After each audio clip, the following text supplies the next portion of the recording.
It's the Stephanie Miller Show. So I wanna say thank you, 'cause it makes me that much stronger. Makes me work a little bit harder. It makes me that much wiser. Thanks for making me a fighter. Well, listen to this. Apparently, the U.S. military is asking troops for creative and unconventional ideas to punish Iran. As a result, Iran is about to be connected to Spectrum customer service. Representative. Representative.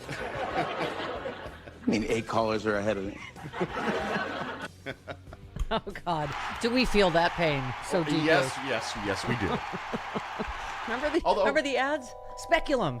Put your legs up in the stirrups. Everything will be better now. Yeah. Okay. We have Spectrum here. Yes, I know. That's why I was making a joke. All right. That hit home. Okay. Yeah. Wow. All right. So, Janine, watch. Trump hesitates when reporter asks if Janine Pirro's job is safe. Yep. Or, I know we don't do the betting markets, but do you think it's time? Should we hop on the, what, Sam, what do you think? The Kalshi, do you do any of those? What's the other one? Bella Poly admitted she market? totally Yeah, did. Bella, let's call Bella. Yeah. What's the poly market on the over-under on when Janine Pirro gets the giant cartoon hook? Yes, he was non-committal when a reporter asked if he plans to keep. He's such a. Can I just say she is awful, but he's just a giant bag of D's. Yeah. He does this to everyone. Yeah. He does it in public and it, lets them swing in the wind, right? Yeah. I mean, they're both. Let me just say, they're both awful. Like the fact that she brought I don't feel sorry she for brought Janine this at all. indictment with no evidence. She also said yes to the job. Right. She knew what she was getting into. Right. Well, in her defense, she could very well have been Drunk. Correct. Okay. When she said yes. Full of gin. Yes. Yes. It is hard to say, as I've mentioned many times, Chris, justice with Judge Janine after having ingested that much gin. So you got to give her credit. She even can say it. Is it hard liquor like gin, or is it wine? I feel like she's a hard liquor girl. Is she? I think Okay. so. She I know seems like everyone she'd does be the box wine. wine joke, but yeah, no, I think it's Okay. That looks road hard and put up wet. Okay. So, yes, let's see. Oh, so after he said she choked, hours later, she was summoned to the White House. He reportedly read her the riot act. Oh, God, anything to be a fly on the wall. He then yesterday, would this be the quadrupling now, or are we at a higher number of down on this bull? And everybody saw the vandalism. Did they? Did everybody? Wow, that seems like that would be a slam dunk case then. If everyone, literally everyone, saw the van. All you have to do is look at the tape. They don't have it. Narrator. They don't have it. They would have released it by now. If you look at the tape, plus we have a witness. Oh, glad we have to find that thing Bob Seska sent us about when he was trying to say instant replay. He's like, they have tape and magnified fusion. I don't. Oh, yesterday he couldn't even get video. He's like, they had the pictures, the moving kind, the moving pictures. It's the talkies, Grandpa. Okay, he said, if you look at the tape, again with the tape, plus we have a witness or two witnesses. Oh, I thought everybody saw it. So now there's only one or two? But I thought, okay, so down now from in the same paragraph. We have a witness or two witnesses that saw the vandalism, so certainly there was vandalism. Well, why do you even need a trial? He says that means certainly, okay. It was actually, in my opinion, it was major vandalism. Oh, well. All right. I love that he said the judge was vicious. Yeah, that happens. Judges get a little persnickety, a little cranky when you come into court with no evidence. Let's see. In my opinion, it was right. Okay. And I told her I was not happy. The reporter asked, "Is she safe? Are you going to keep her in that position?" Trump. I haven't made that determination. Okay. Well, that is a ringing endorsement there. Okay, yeah. Tick tock, tick tock, Judge Janine. Tick tock. What level of day drinking do you think is going on now? Just if we have an over-under on that. That's my Judge Janine impression for today. I prefer not to think about Judge Janine. Oh, she's doing shots with Hegseth. Wait, do I have that one? Oh, yeah, Hegseth is in hot Hegseth is water. an angry drunk this morning. Oh, this morning? I'm sorry, every day. Just but it's in particularly general. angry drunk this morning. Yeah. Because he said CNN is lying about that we're all out of, what's the word? Ammunition. Yeah. Which is why Trump called off the attack. It was like they did this report, and right after that, he's like, oh, I'm going to cancel the annihilation for today because we're talking, which Iran's like, no, we're not talking. It's because they're out of, yeah. Ammunition. Yeah. Yes, the U.S. has drained virtually all of its stockpile of precision surface-to-surface missiles. That sounds bad. I'm not a military expert. I mean, we'll talk to Malcolm Ness, but that seems bad. In the nearly 6 months conflict in Iran, the weapons cost more than $1 million each and are thought to be a key part of the military's readiness. That sounds bad. That sounds super bad. Okay.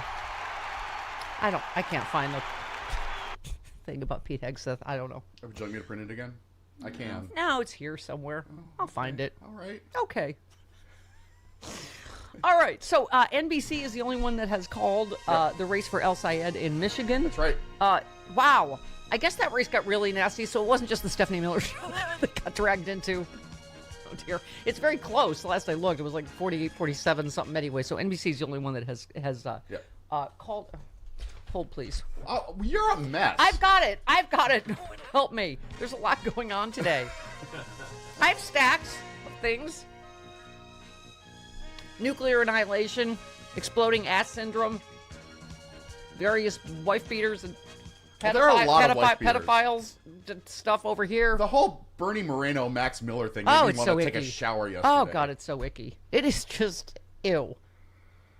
First of all, he's known this has been going on for how long? This is public and political pressure. Moreno? Yeah. Yes. Okay. Oh, do I have my... Oh, no, that's... Thought I left my ringer on, too. Okay, I am a mess. Right, NBC has projected Abdul al-Sayed will win the Democratic primary. So, yeah, it was... Last night, anyway, at 48.7 to 47.3.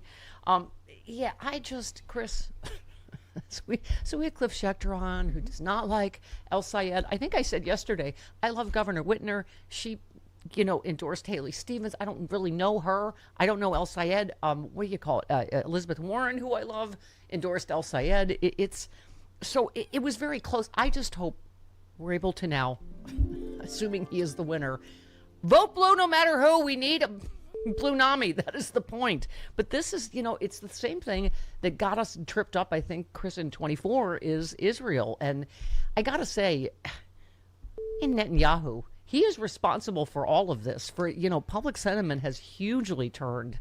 And who can blame people? But this is so, the AIPAC. AIPAC spent so much money. Right. So, and I think that's the other thing is people are so sick of big money in politics, no matter where it comes from. Foreign $30 million. money. Yeah, $30 million. And so, So to boost Haley Stevens, El Sayed has said he wants to end all U.S. aid to Israel. But anyway, she had a 9-to-1 spending advantage over El Sayed. So that's the other thing that people are saying, the RNC having so much more, and the DNC might not matter, if all of this polling holds up. Stevens has been critical of Netanyahu. Netanyahu criticized Stevens on CNN, saying she's trying to probably excuse anti-Semitism. I hate all of these attacks, Chris. Do you know what I'm saying? Like, we just had Cliff on, who expressed his opinion. He's not a fan of El Sayed. And I'm like, suddenly I'm an anti-Muslim bigot. I mean, that's the kind of stuff. I mean, we'll talk to Carlos about saving the hive later. Don't stand up in the rowboat. As I've said, I don't know. I don't live in Michigan. I don't know a ton about all the candidates. Mallory McMorrow was the only one I knew, who I loved, but they didn't pick her. So I don't, As far as I know, he did a great job leading, the main medical office of the state of Michigan, getting people through the pandemic and all that. And I think, again, we keep coming back to it. Affordability. As I said in New York, that was a slam dunk. If I lived in New York City, I absolutely would have voted for Mamdani, because if you're going, socialist versus establishment there, Andrew Cuomo, are you kidding me? Like, that's not a surprise. And also, the mayor's doing a great job. So anyway, but I just hope that we eyes on the prize in terms of, because this level of corruption, I mean, this is the kind of headline we've had for how many years? Speaking of establishment, Susan Collins claims she'll vote against confirming Blanche. Are you going to fall for this bolt again, Maine? I mean, seriously, right? It's because they have enough votes. That's what they do to her every time, so she gets an out, right? So she can say, "Oh, I'm very concerned, but I'm going to." They have enough votes, so they're allowing her to. Yeah, she called Blanche a capable lawyer, but said the DOJ is becoming increasingly political. Oh, really? Now a warning, Esmeralda? Or Aunt Clara. Which one is she? She looks like one of them from Bewitched. Aunt Clara. Now a warning. Thank you. It's becoming just, please, with this kind of milquetoast cowardice, right? Yeah. And by the way, so Blanche is also, what was that secret, whatever the frick it is, about how he's going to work to overturn, abortion rights in every state. I'm like, oh God, yeah. He's a Christian Are you nationalist. Concerned about that, Susan? He's a Christian nationalist. Yeah. According to posts by FFRF online. Yes. Freedom from Religion Foundation. Yes. Can I just say, and why is covering up the Epstein file still not the biggest thing in terms of Blanche? I mean, yes, he's done a bunch of other awful things, vindictive prosecutions and blah, blah, blah, right? But I keep this quote from Ted Lieu, which is what I quoted on CNN when they panicked. Ted Lieu said, the unreleased Epstein files show Trump raping children. That's what's been being hidden. That's why the files stay sealed. That's why there are no arrests. That's all I said on CNN. He is credibly accused. And then, the anchor's like, well, he hasn't been convicted. I said, I didn't say he's that. No. Actually, that's the point. Right. He hasn't been convicted, and he and a lot of other people should have been. That should go to trial, and it hasn't. Right. I mean, quotes in there from Jeffrey Epstein about Trump. He's borderline insane. I've met some very bad people, none as bad as Trump, not one decent cell in his body. Wow. When the head pedophile, right? And just the fact that he moved, child rapist Ghislaine Maxwell to a cushy prison alone, just that alone, right? And where was I? My mind went...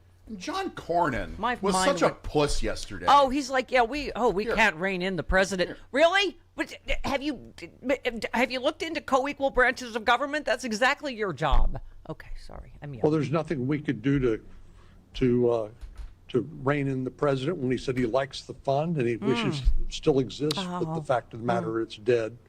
And that's all we could do under these circumstances. Oh, is it? Oh, is it? Okay. Oh, my God, you worthless, spineless piece of... Okay. I know, by the way, that's where it was. It's back. My thought is back, everyone. Don't help me. Oh, you weren't going to. I didn't know that... he yesterday said, Trump said of Max Miller, he said, he's a good person. Oh, I feel badly for him. Remember Ghislaine Maxwell? I wish her well. I'm like, really? I feel badly for Max Miller's daughter. Yeah, thank you. And granddaughter. Or, excuse me, and daughter. Yes, I'm sorry. His Max Miller's wife and Bernie Moreno's. Right. Yeah. Yes, sorry. Sorry, we got tangled in each other's shoelaces. I apologize. Okay. Anyway, so a lot to get to, a lot of discussion to get to. But as I've said before, it appears he is the nominee. Go El Sayed. I hope Governor Whitner, I'm sure she will. Everybody else will get on board. It's all hands on deck now.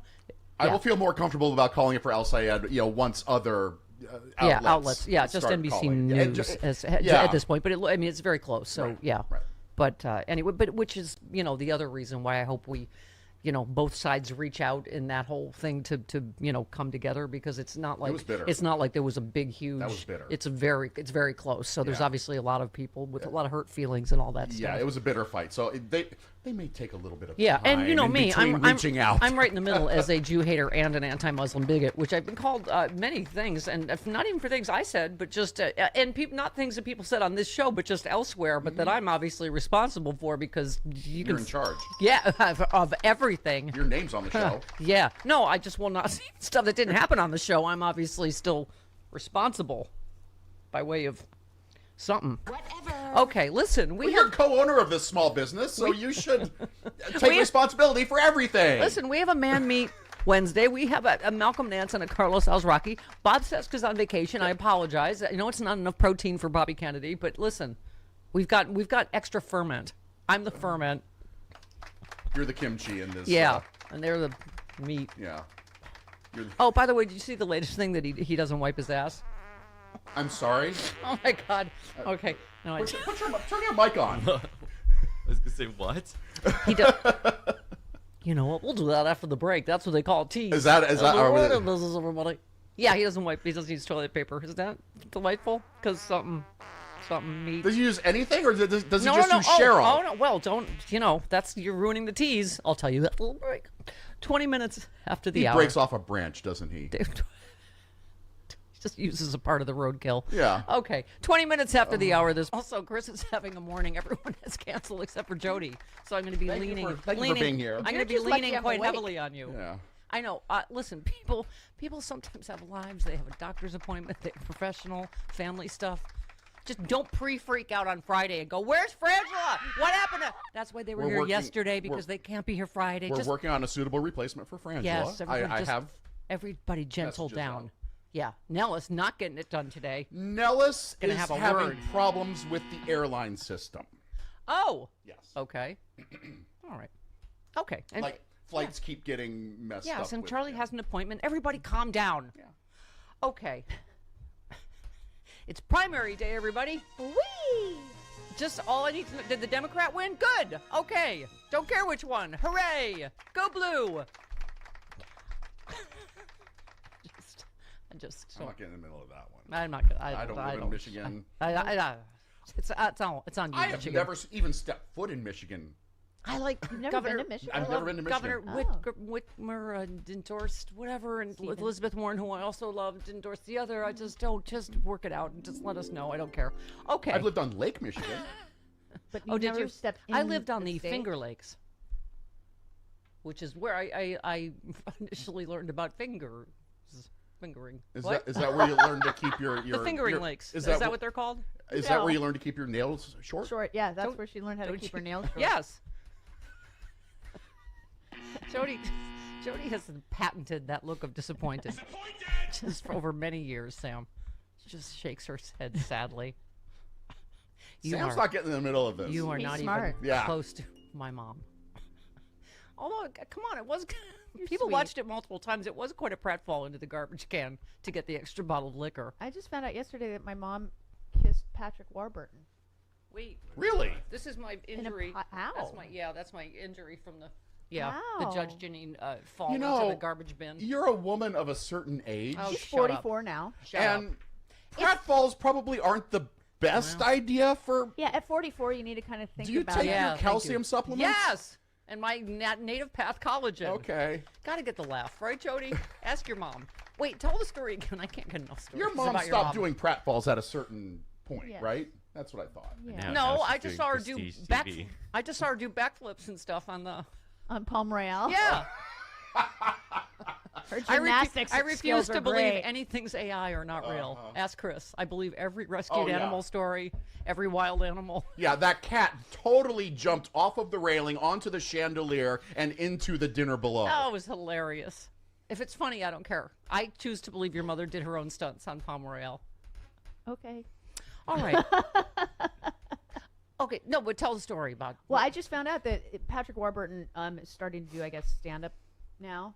Yeah. And he also does VO work. And I don't know who that is. yeah. And so I don't know who He that was is. Putty on Seinfeld. he's the tick. Oh, got it. Okay. And so apparently there was a pilot because I sent the article to my mom because he was saying that he was doing this thing where she Yeah. played evil soap opera twins. Uh-huh.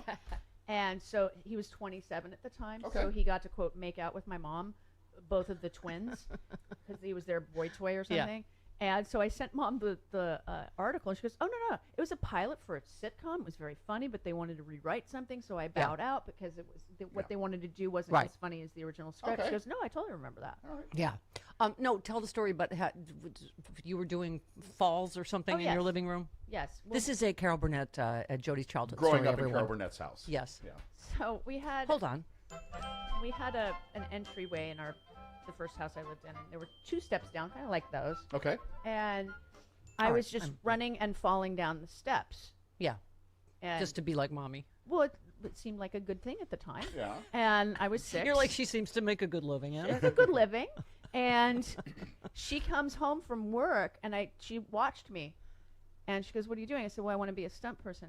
And she says, "Well, tuck and roll, dear. Tuck and roll." And then just walked into the office. This has been another edition of Growing Up with Carol Burnett. And it's not like I had a mattress or anything. I was No. just falling on the Right. ground. She wanted you to I perch just yourself on know. the marble or whatever. No, it was carpeted, but it was Okay. hard floor. I All mean, right. it wasn't. I you just know. love that you're to what your mom like. This house seems roomy. I think I'll do whatever she does. She seems to make a pleasant living at this. Whatever it I is. have a nice big room that I share with my sister. Yes. So, Trump. So this is the. I have to read the because we can't play him because, yeah, you don't want to get to your sphincter snapshot in the middle of your exploding ass magma.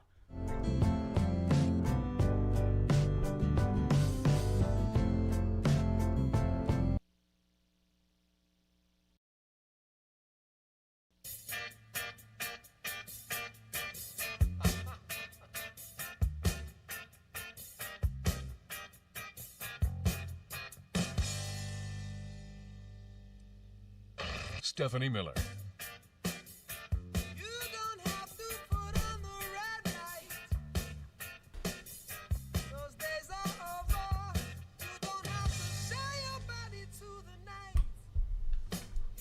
Now you tell me. Okay, 26 minutes after the hour. Okay, so this is the Stephanie Miller Show is where you come for anything fart or poop related. All your poop needs. We are on it like, poop through a goose. Yeah, right, like through a goose. We were on those stories, Chris. We are the main. Ben Collins first posted this. Oh my God, the dietitian who's telling everyone in the White House to eat only steak and sauerkraut doesn't wipe his ass. Okay, so this is, and I'm going to guess that Bobby Kennedy is an aficionado of this, and I just want you to think about the fact that you've worked out on benches that he sat on at the gym over there. Yeah, I know.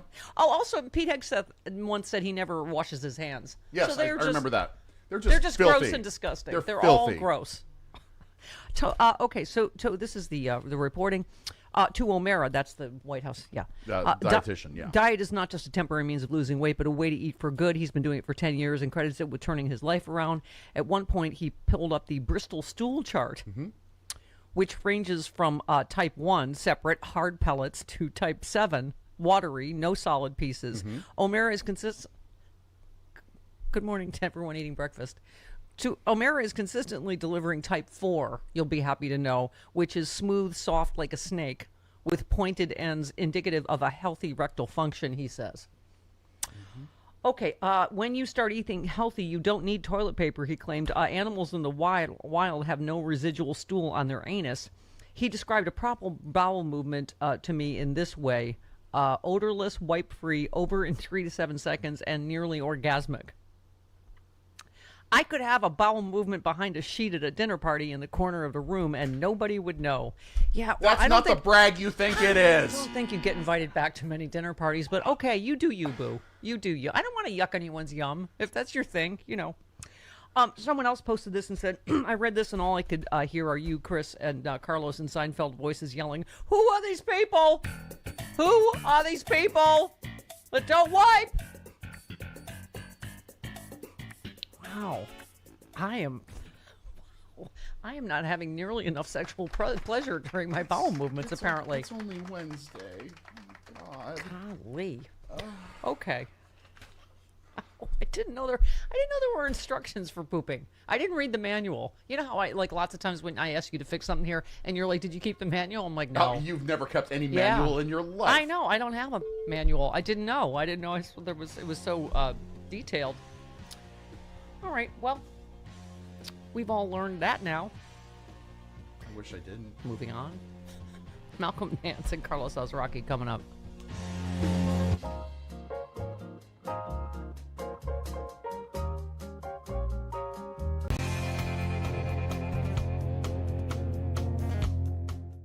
Hi, and welcome back. Just 900 days left to go in our countdown to liberty. Can you believe we've made it? That's just 2.5 years, or 128 weeks, or 21,500 hours left to go till Donald Trump is out of office. Meanwhile, what's the big news today? Explosive diarrhea. That's right, according to RFK Jr., he'll eat anything off the road. He has no gag reflex, which of course would explain why he works for Donald Trump. But nonetheless, we have now cyclosporiasis outbreaks in 15 states. That's right. Think about that. Measles is at an all-time high for the last 30 years. And of course, whooping cough is coming back. But who really cares? Because Donald Trump's on his way to Los Angeles to meet some friends and disparage the Democrats and tell us how it's all their fault before he goes to Las Vegas to raise some money, I guess maybe gamble, and tell us why it's all their fault. 900 days left. Can't you just feel the verve and the excitement? Less than 100 days, of course, to the midterm elections, which could change everything. We'll just wait and see. Catch you next time.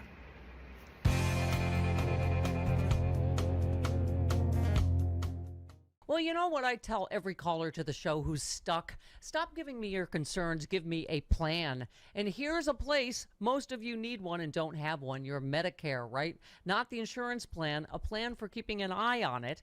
Because here's what happens. You signed up once, maybe years ago. You never looked at it again. But then things change. Your doctors, your prescriptions, the plan itself. These plans change every single year. The one that fit you back then may be all wrong for you now. You could be overpaying right now and you not even know it. Here's the solution, and it's easy. Call Chapter. They are independent Medicare advisors, the only ones that compare every plan nationwide for free. I love them. I use them. A real licensed person looks at your doctors, your prescriptions, what actually matters to you to find the best coverage available. They are honest. If you're already on the right plan, they'll tell you flat out. If not, they will fix it for you. Folks who switched with Chapter last year saved an average of, are you ready? $1,100. I can't recommend them highly enough. Free, under 20 minutes, no pressure. Call now, 681-329-3164 today. Stop worrying about it. Make your plan today with Chapter.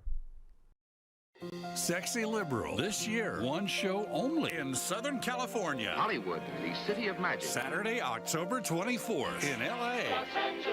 One night, one chance. Let's get it right. The Sexy Liberal Show returns to the Savant Theater. One night only, October 24th. Starring Stephanie Miller. Give it up for yourselves, LA Sexy Liberals. God bless you. John Fugelsang. Cable news, it should be called the stuff they air between Viagra and Cialis ads. Comedy duo Frangela. You're the kind of good white folks who adopt black babies. Yes. And not because they're cheaper. And outrageous Hal Sparks. Believe me, I have a lot of liberal friends who love this country enough to vote almost every other election. Special VIP meet and grope tickets for palling around with the stars after the show at the Saban in Beverly Hills. All right, Mr. DeMille, I'm ready for my close-up. Only one Sexy Liberal show in 2026. Saturday, October 24th at the Saban Theater in Beverly Hills. Tickets on sale now at sexyliberal.com.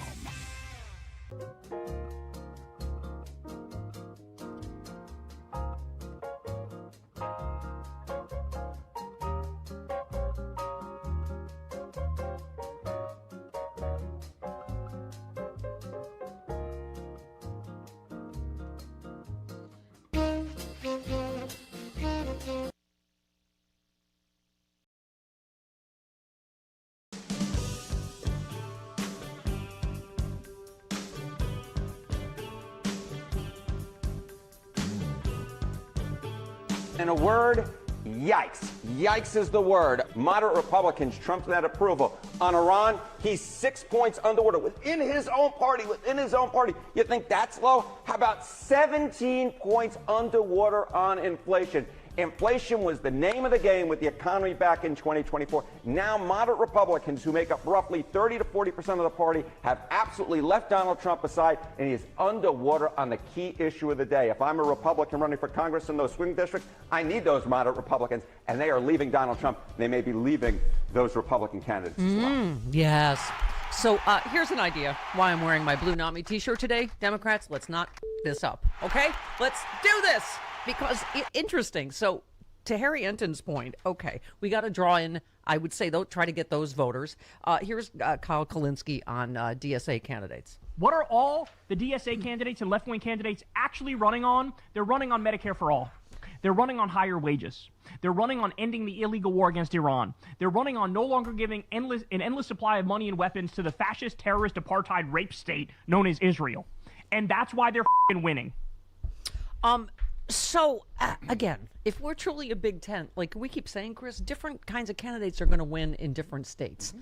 And obviously, I mean, Hunter Biden, who's making just as good a points as anybody on what Democrats should be doing, talking about this. Who thinks that in the United States of America, this day and age, in this moment in time, in this stage of our history, and being a part of the global order, okay, that we should be the only industrialized nation in the world that does not have universal health care? Somebody should be able to go to the emergency room or have preventative medicine, like checkups, for free, so that they know if their kid gets hit by a car, it's not going to bankrupt them. Yeah. So these are not radical ideas. Can I just say who I think is modeling what Democrats should do is Pete Buttigieg. A bunch of people posted about this. Jonathan Martin of Politico tries to get Pete Buttigieg to criticize Kamala Harris's potential 2028 run. Buttigieg's answer is smart. This is about bigger things than whether somebody got their feelings hurt by a page in a book, while reminding Martin that people don't question men who run for president more than once. I think that's a smart answer. And then one other person posted, Jonathan Martin is obsessed with trying to get leading Democrats to say Kamala Harris shouldn't run. Shut the up and leave the black woman alone, you asshat. So a lot of reaction to that. But I just think, as usual, Pete's really smart politically. And he can go on Fox News and appeal, I think, to those moderate Republicans that are leaving Trump. But, again, a lot of people are speaking really eloquently on our side about affordability and health care and all that stuff. I just know that I got dragged again. Ethan says Steph's judgment of character is just as bad as Bernie Sanders. How did I get somehow... Sophie Cunningham isn't the first person Steph had to disavow her love for. Okay, that is true. But any of you that have a perfect record, I didn't know who she was. I was just like, who's the hot blonde basketball player? Now I know she's transphobic. She is off my future wives list, obviously. And then there's the people going, she's half your age. I'm like, I have a girlfriend. I wasn't saying, I just said... How did Bernie get dragged into this? Yeah, what did Bernie have to do with another that? of my bad crushes? Listen, I've had to disavow Michael Avenatti and God, Michael Cohen. Lots of people I've had on this show. Okay, I'm just saying.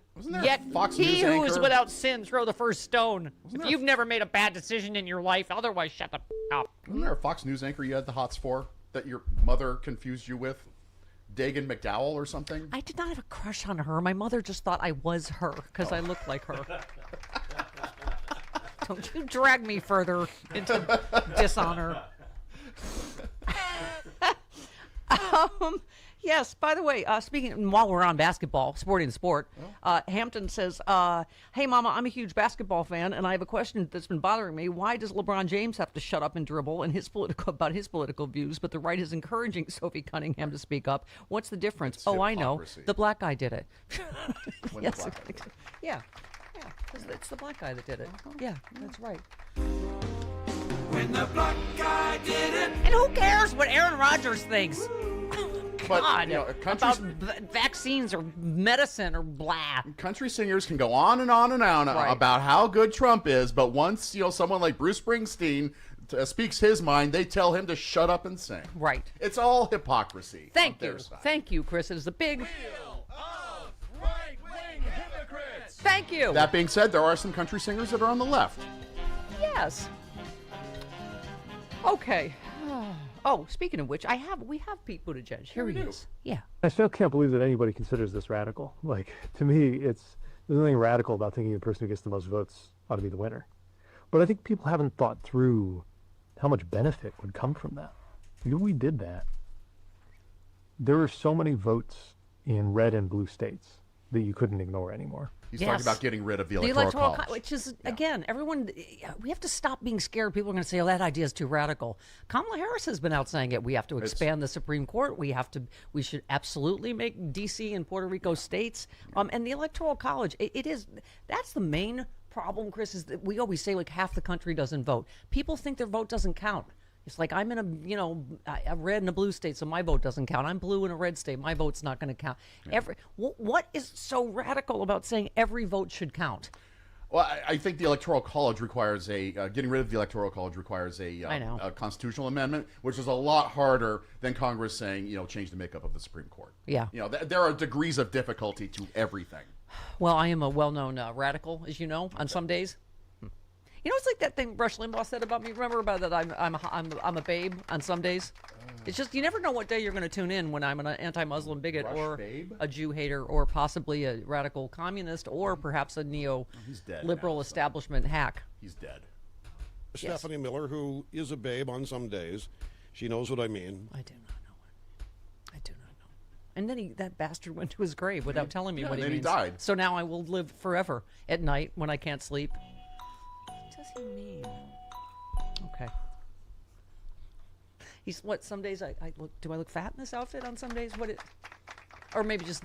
Well, I disagree with him every day, so I don't know if it's just days I. He looked fat every day, so. Oh, Chris Louise. What? Tragedy. Am I plus time. wrong? He's not fat now. Well, no, he's Stephanie Louise. He's the opposite of fat right now.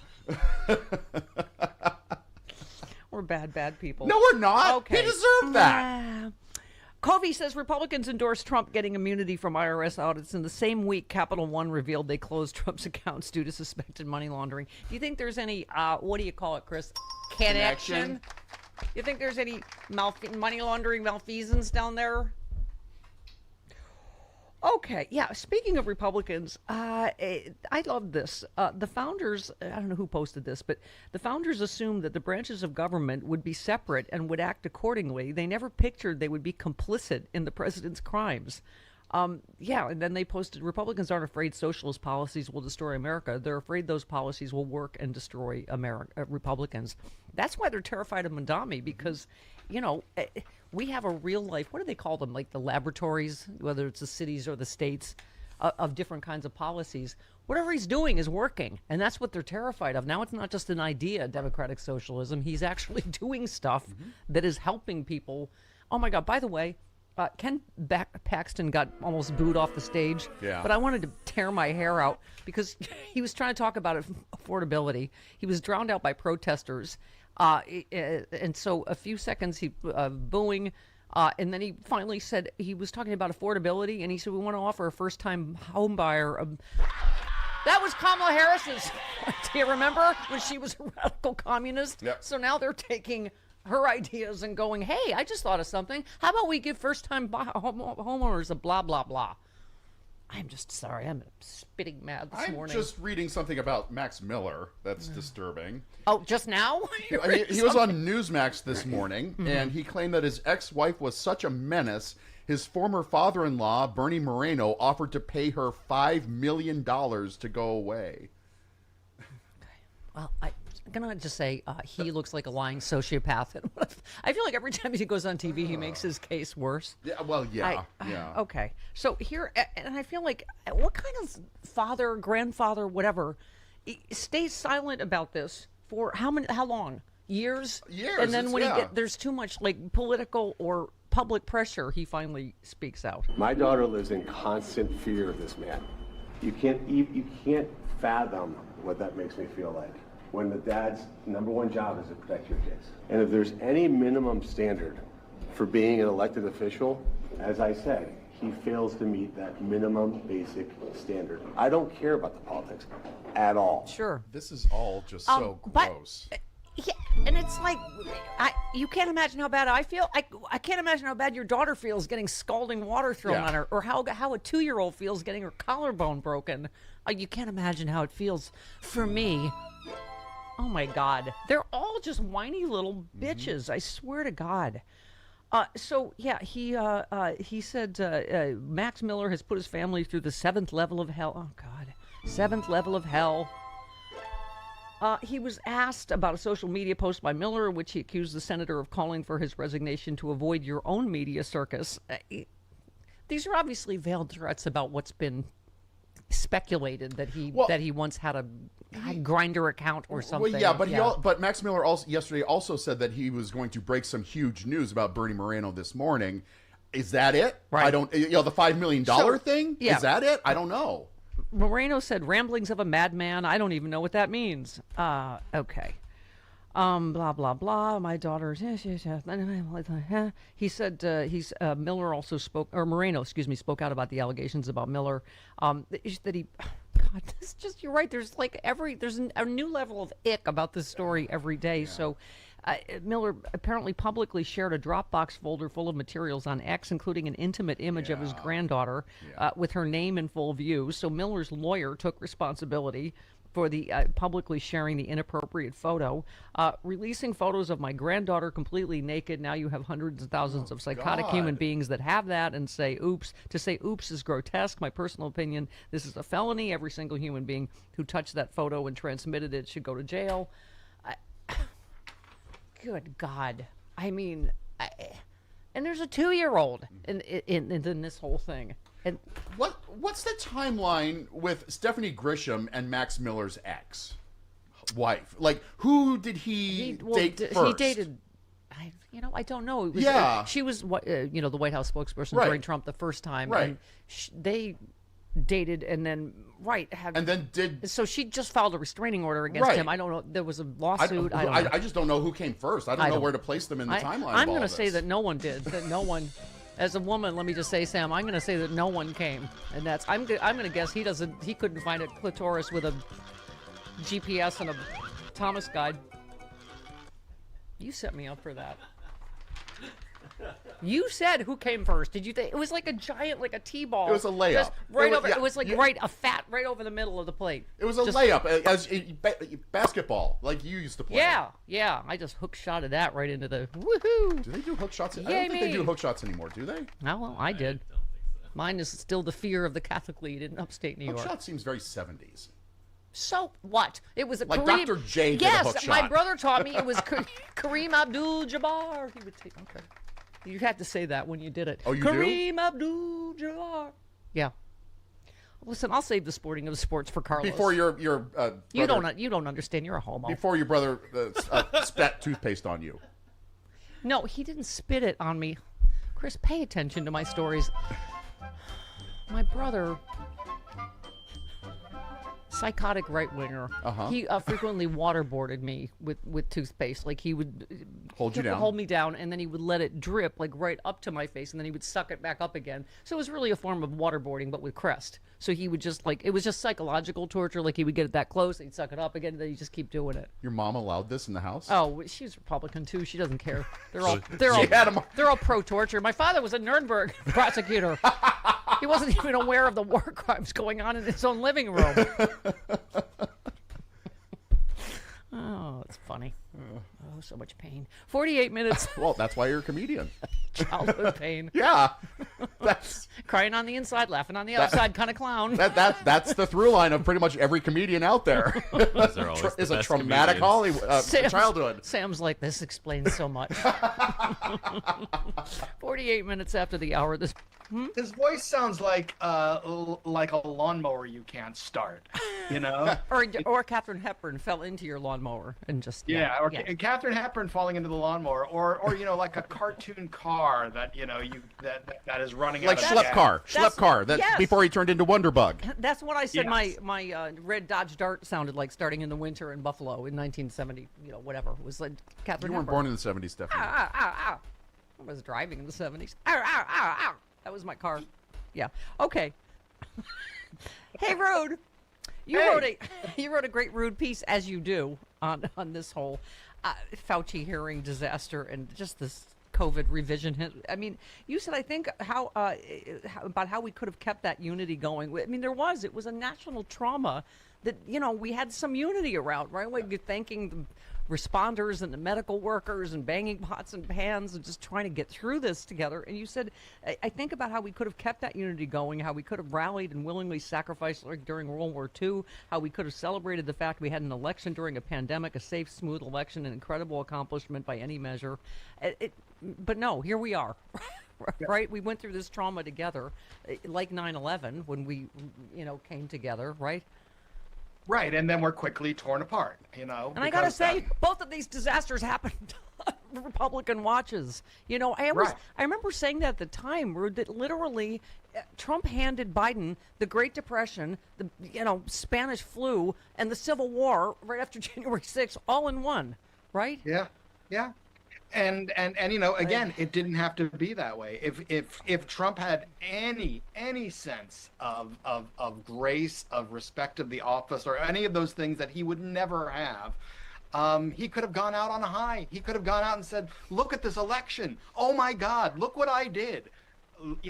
Oh, and then the vaccine. Look at this record time. We got a vaccine, and it would have been. Those would have been two notable accomplishments amid all of the chaos and awful things that he did. But at least it would have been like, okay, these two things are major, and he could have used that as a unifying thing, but they didn't. Yeah.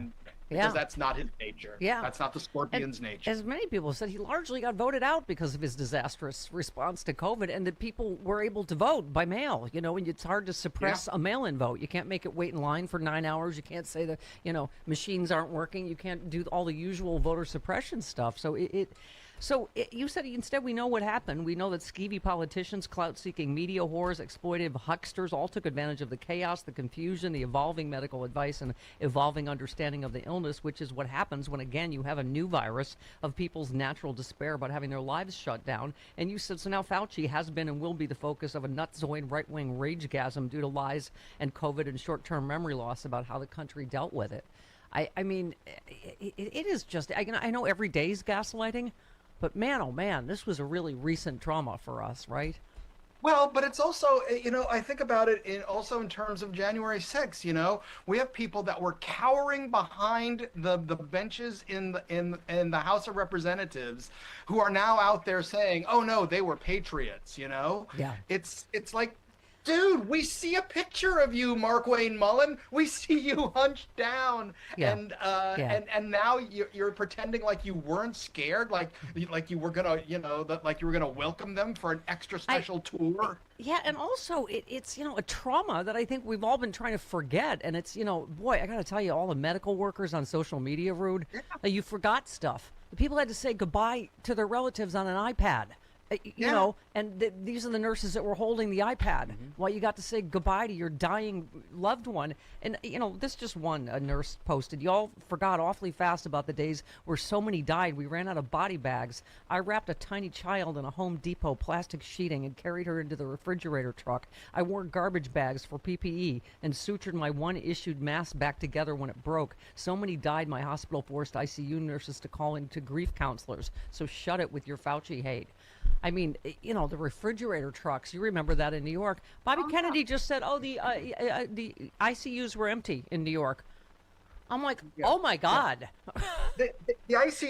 So many people were dying that they would line up and applaud when somebody recovered enough to be able to leave the hospital. Remember that when they would leave the hospital and everybody, they all be lined up, the medical workers. Yep. Yeah. Because and again, one of my closest friends was an ICU nurse during COVID.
His voice sounds like a lawnmower you can't start, you know?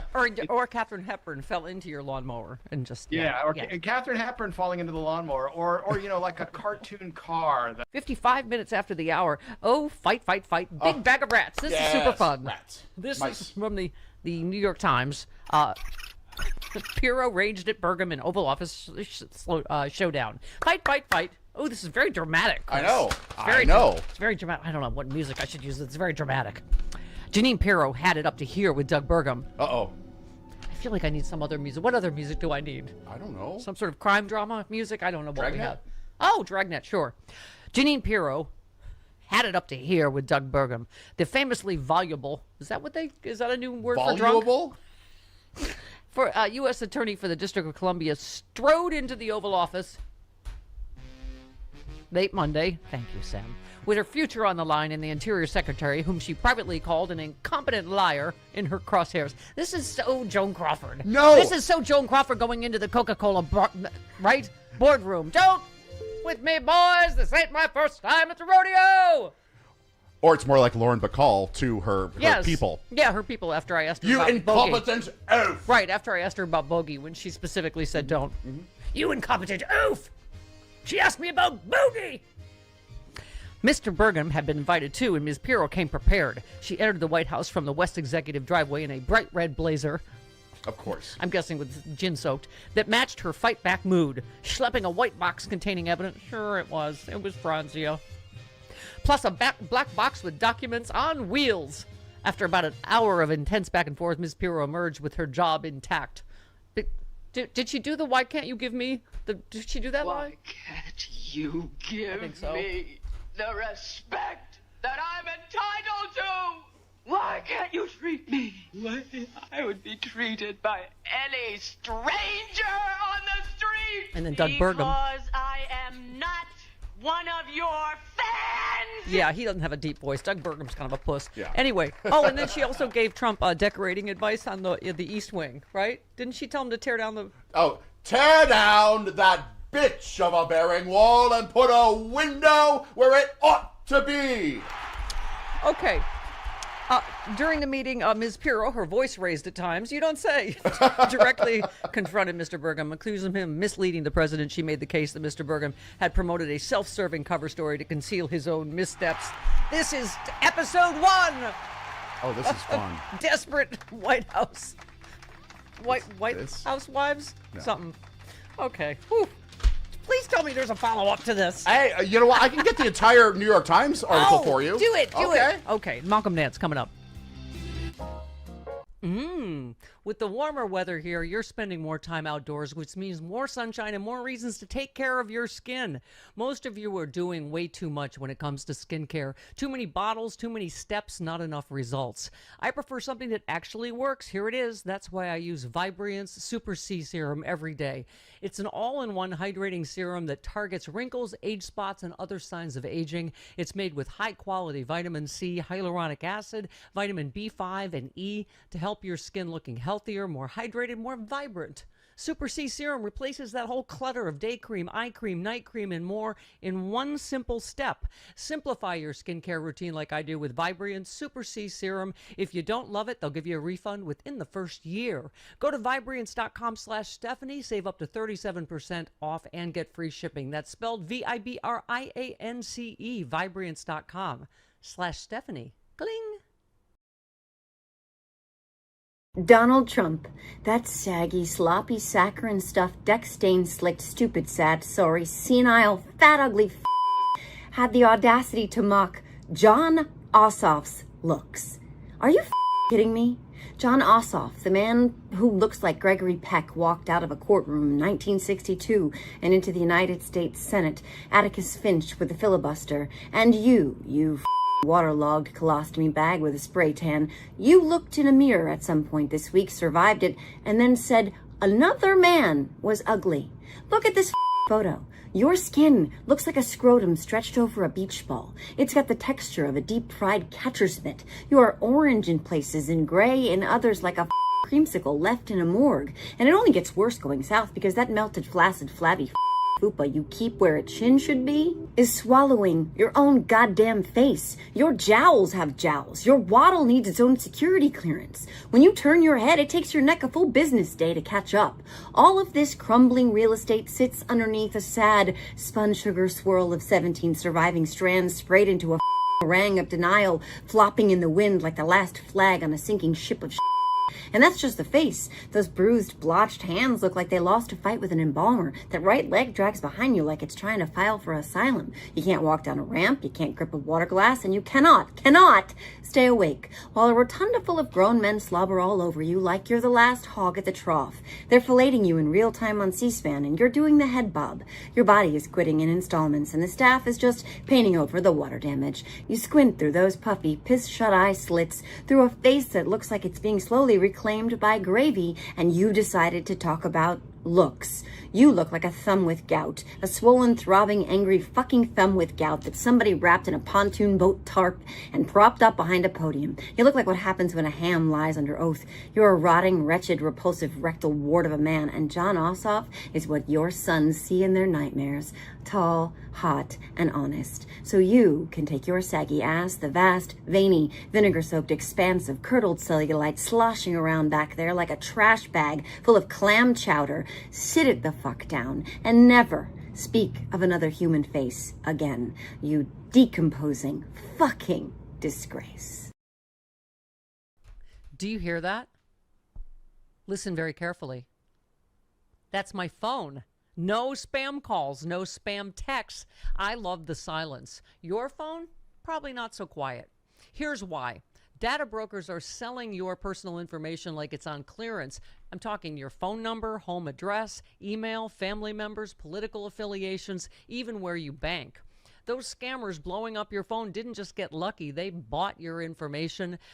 They keep buying it over and over until you make it stop. I did with Incogni's help. Incogni automatically removes your personal information from hundreds and hundreds of data brokers and people search sites. Incogni sends the legal removal requests. They follow up and keep monitoring so your info stays off those lists.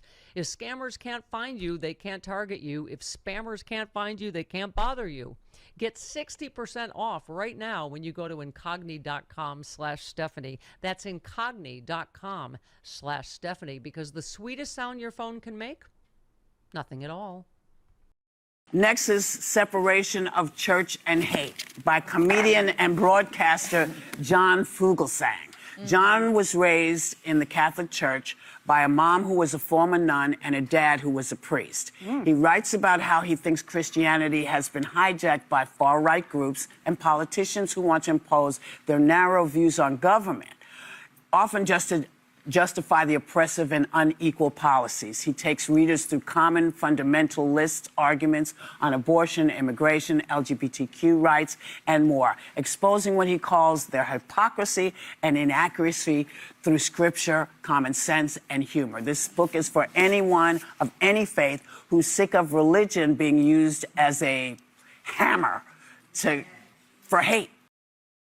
The U.S. has often pursued policies that favor the wealthy and increase economic inequality, which economists and theologians have come to label the exact freaking opposite of Jesus' teachings about caring for the poor. Christian America has been caught up in the long con of trickle-down economics, a rigged system that gives massive tax breaks to the wealthiest who need them the least, and all too often punishes struggling people with cuts to social services, fare hikes, and a degrading minimum wage. Years of leadership and media demonizing the poor as worthless, lazy welfare cheats has helped millions of Christians make peace with the suffering of the least of us. Oh, hello.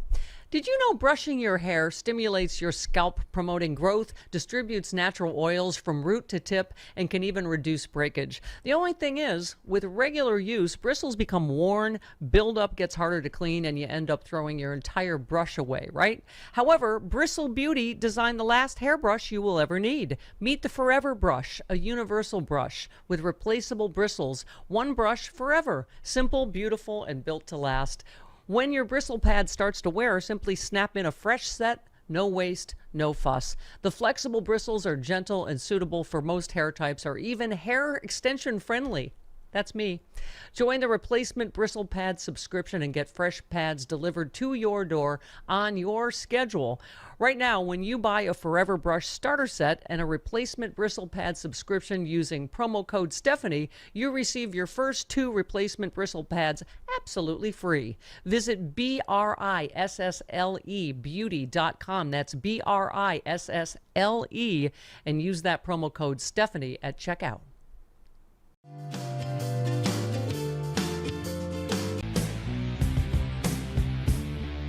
It's the Stephanie Miller Show.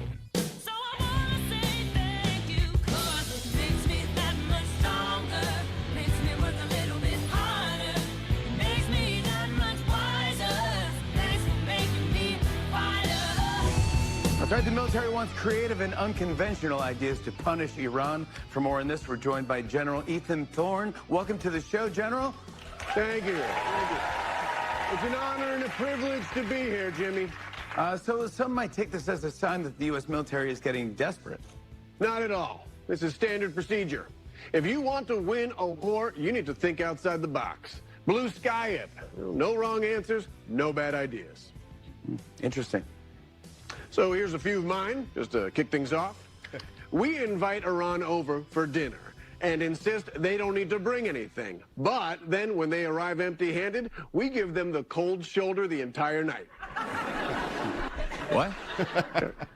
Here's another one. We replace all the clothing in Iran with identical clothing that are 2 sizes too small. So they think they've gained weight and start feeling really self-conscious. Yeah, I don't know about these. Yeah, you know what? We started that yesterday. We had better ideas. Yeah. Swirlies, right? Freeze their bra. Uh-huh. Saran wrap the toilet seat. Put their hand in water while they're sleeping so they pee Yeah, the bed. so they pee in the bed. Yeah. We had- Freezing a bra really a prank? Yeah, it's you're right in their ass in lipstick. That's girl slumber parties, but okay. Okay. I've Meanwhile, never had a bra, so I... No? Okay. Even though my boobs are bigger than yours. Okay. Oh, by the way, you can just continue the drum music since we were finishing them on the Judge Janine Okay. and Doug Burgum. You know, I'm almost done with my Bergamentum at this point. Kind of done with him. The world is. How many do you think? I think there's Jägermeister shots every night. Judge Janine, Kash Patel, and Pete Hegseth. Don't you think? Yeah. Drinking contest every single night because See and who- they're probably doing like drinking games about who gets canned first. You know. See who barfs first. All right, I'm going through I'm trying to find more juicy details in the New York Times story about the Oval Office showdown between Janine of the system. And Jin. Okay. Yes. Oh, so this would be in the angry drunk stack. Okay. Pete Hegseth lashed out at CNN over the network's reporting that the U.S. stockpiles had fallen to dangerously low levels following strikes on Iran. His post. He was reacting to the Chiron on CNN that said sources U.S. has used nearly 80% of key missile interceptors in Iran war. Top commanders warn stockpiles dangerously low. He said, "Oh, you can cue the music. That banner's not true. Shame on you. We don't hate the fake news media enough." He's that guy that you back away from at the bar, right? You're like, because he's screaming. I think there's an empty stool at the end of it. Yeah, right. Yes, multiple sources familiar with Pentagon assessments said the U.S. has depleted large portions of its missile inventory during the Iran conflict, including nearly 80% of its THAAD interceptors. THAAD? THAAD, yeah. We're calling Isn't them that THAAD? That is super THAAD that we're almost out of. My vacation's not for a while, is it? It's not. Sorry. What happens if we get attacked by Barcelona or Ibiza? Or Ibiza, and we're all out of THAADs? What would we do then? I know none of this is funny, audience Louise. Mama is cracking up. You gotta understand, Mama needs a little rest. Okay. Need a little padded room. Holy moly, we're out of THAAD, and Barcelona is on the march. Okay. Ibiza's out to attack. Ibiza is rapidly approaching, and we're out of THAAD. Supper and succotash. Okay. Why am I sweating? I don't know. Why am I sweating? Because am I bombing or just? I don't know. You're laughing. Sam's laughing. Lonnie appears to be smiling. At Anytime least. anyone says Barcelona, I have Or Ibiza. or Ibiza. It's just fun. The sources added that senior military leaders warned Trump's administration that stockpiles are dangerously low. The report mentioned these concerns were voiced before Trump's Saturday announcement that he plans to hold off on any attack because, parameters of the pastiche of notions of ideas of a deal with Iran were already, in motion. Blah, blah, blah. Reuters backing up CNN's reporting on that. Okay. Yes. Covey said Trump and Pete Hegseth used nearly all of the U.S.'s long-range precision missiles to fail to force Iran to reopen the Strait of Hormuz. That was, wait for it, open before the war. Yep. It was. So, again, not a military expert. We'll talk to Malcolm Nance in a few minutes, but that seems bad. I'm going to go out on a limb and say bad. We will also talk to him about the Ibiza scenario and what would happen if you're out of fad when you suddenly... What is Thor's? Isn't Thor? That's fictional, right, Sam? The god of thunder. Yes. Yeah. What if Thor? What if we were to anger Thor and we're out of fads? Then you'd anger Chris Hemsworth. Lonnie, do you want to come take over for me? I'm gonna go upstairs and take a nap. Okay. No, I'm good. Meanwhile, back in the real world. I'd just say it would be funny if Thor was real, because that would be especially funny if you're out of fads. Damn you, Thor. I ought to hit you with a fad right in the... Get the kisser when I'm all in out. The thorax. I want to hit Thor right in the thorax with a fad. But I spent them all in Ibiza. In Barcelona. Yeah! I don't understand why I'm sweating. I don't know. Is comedy supposed to make you sweat? I don't know. Well, if you're bombing, sure. Yes, I feel like Trump at the White House Correspondents' Dinner. Woo! Lordy. Okay, meanwhile, did I mention that cyber attacks on the U.S. water system spread? Yeah, Yeah. Georgia. I next. just, that seems important. Yeah. Cyber attacks on the nation's water supply, again, seems bad, have spread to Georgia. Mm-hmm. The FBI issued an alert last week to the threat, noting that 7 states have now been impacted. So, wow, Governor Walz has been very, very busy for a friendly neighborhood Minnesotan governor. Former football coach. Okay. All right. Meanwhile, our very own Senator Schiff on the latest atrocity, which would be the confirmation of Todd Blanche.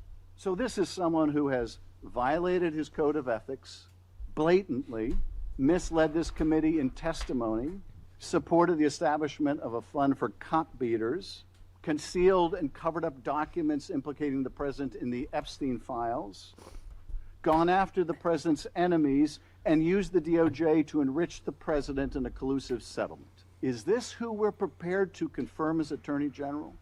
It appears so. Other than that, Mrs. Lincoln. Okay. One more, Senator Schiff. He's entitled to his own views about me or anybody else. He is not entitled, however, to use the Department of Justice to go after his political opponents. And the day we say that's okay, and the day we confirm an Attorney General who says that's okay, is the day that the rule of law becomes merely an unenforceable idea. Aye. Aye.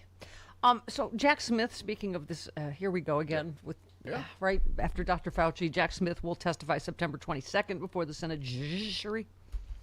I'm sorry, I've been doing Janine too much. When she gets fired, I'm going to have to do another thing. I got to get the coat out. I got to get big bottle of gin. Have to go to Barcelona. I barely healed from my last pratfall into a garbage can. Yeah, you hurt yourself. You like bruised yourself. Listen, I commit to comedy, don't I? I think I have injured my tongue saying fad. It beat the entire segment. His spokesman said he stands by the decisions he made as special counsel, looks forward to the opportunity to appear before your committee in a public hearing to correct the many mischaracterizations of his tenure. These things are all... they're all useless. It's just that Republicans' opportunity to be a big bag of D's to anyone that tried to hold Trump accountable in any way. One more. Senator Cory Booker yesterday. Ghislaine Maxwell is sitting in the lowest possible confinement after giving no information that helped us get one more investigation started and has been silent, and the man responsible for that, we are about to make the Attorney General of the United States of America. This is farcical. Yes. By the way, did you miss the Trump Fox interview? Was this be this morning? I think it was this morning. Aaron Rupar has helpfully filled in narrator's notes here. Trump insisted the U.S. controls the strait? Nope. That he's taking hundreds of billions out of Venezuela? Nope.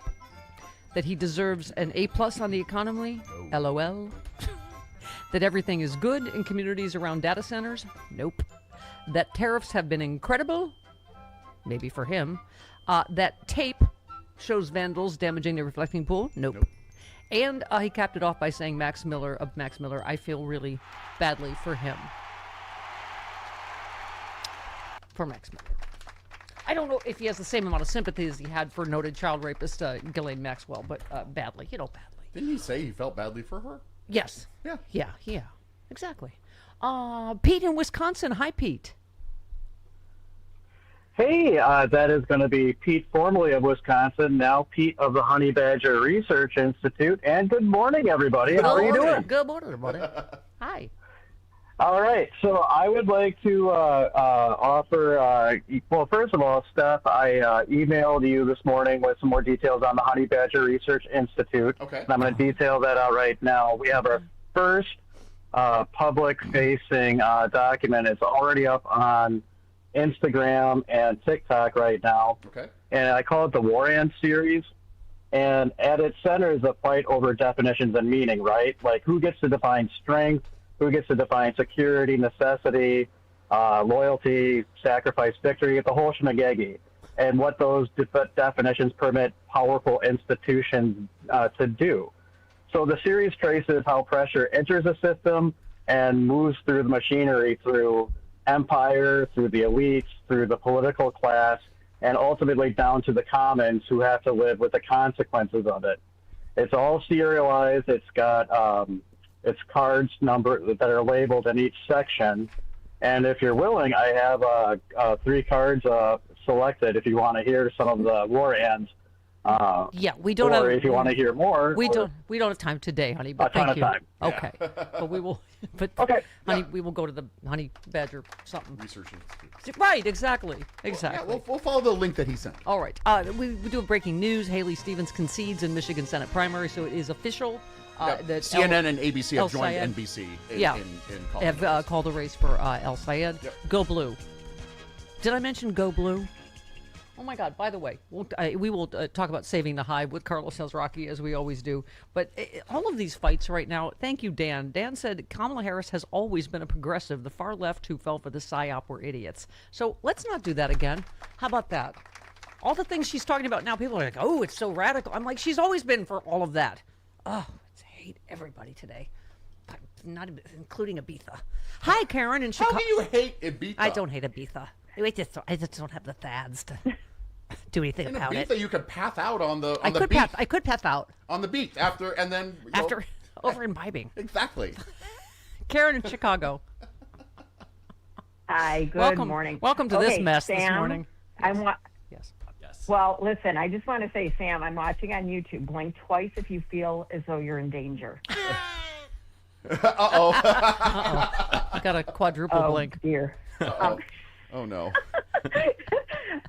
No, Stephanie, listen, you sound the way we all feel. And I was calling every single one of John Cornyn's offices.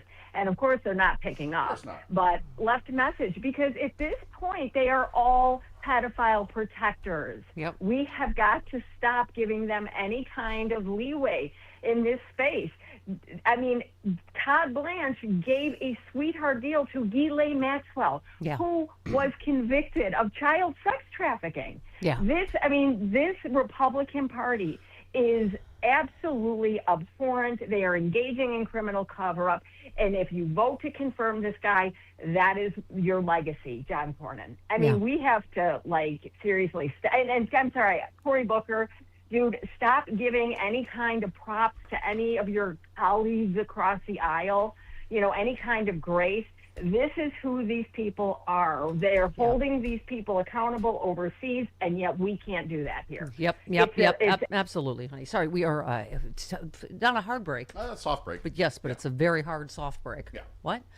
It's like a soft-boiled egg that you left in too long, and now it's hard. 20 minutes after the hour. I don't even know where to start. Oh, by the way, we have to because we can start with reflecting pool nonsense, but also the slush fund.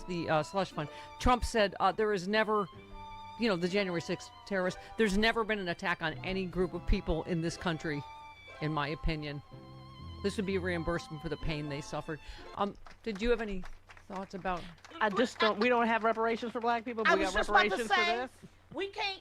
You really don't ever look at me cross-eyed when I say I'm screaming naked reparations. Okay, I'm naked and screaming reparations. Yes, and he and also the J6 terrorists were the most persecuted people in our history. And I'm like, black people would like a word, Native Americans would like a word, Japanese women, yes, would like a word. These people, this is the thing. Understand, I've never believed that any of that money, except like $1 million here, $1 million there, might go to like the big heads of the, Enrico, Denny Terrio. Yes. Him. Dance fever guy, yeah. Dance fever guy who turned into a Nazi. Him. But it's always been my belief that Donald Trump would take the most of that money because he can't let money pass him by like that. Yeah. He's got to get it. So that's a thing. And the thing he really really cares about is the tax break. Yeah.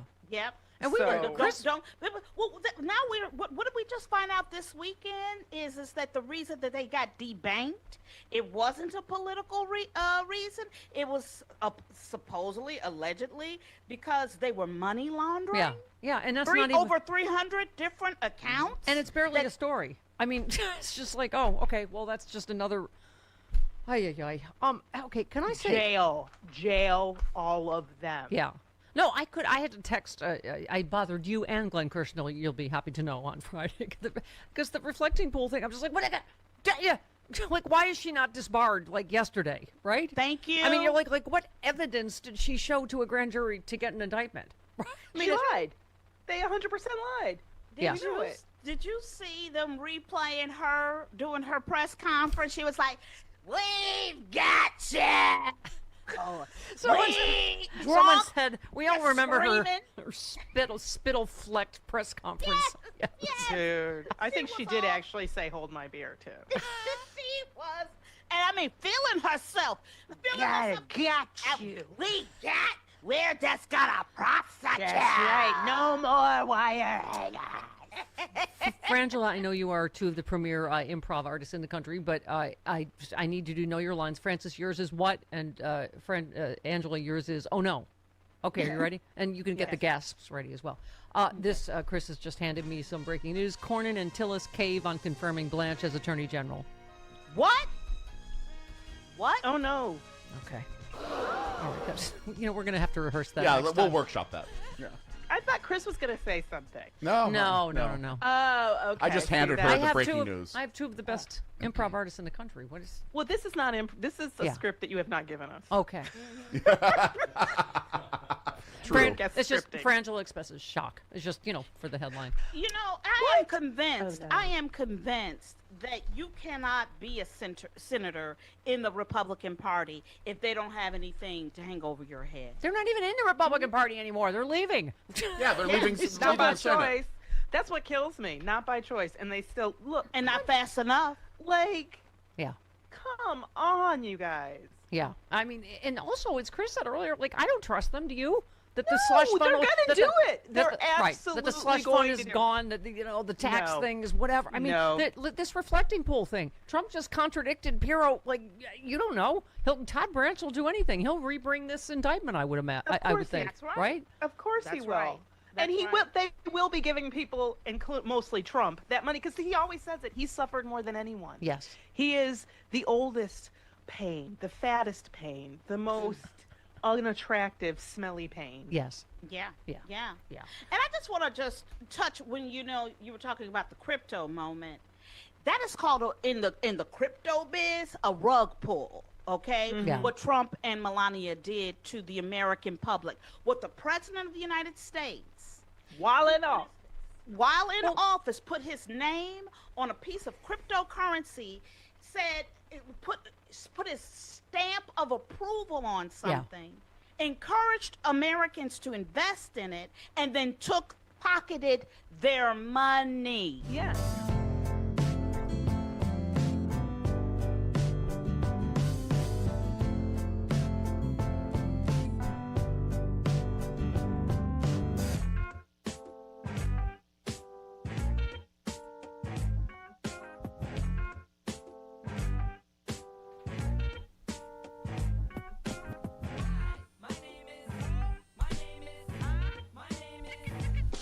Stephanie Miller.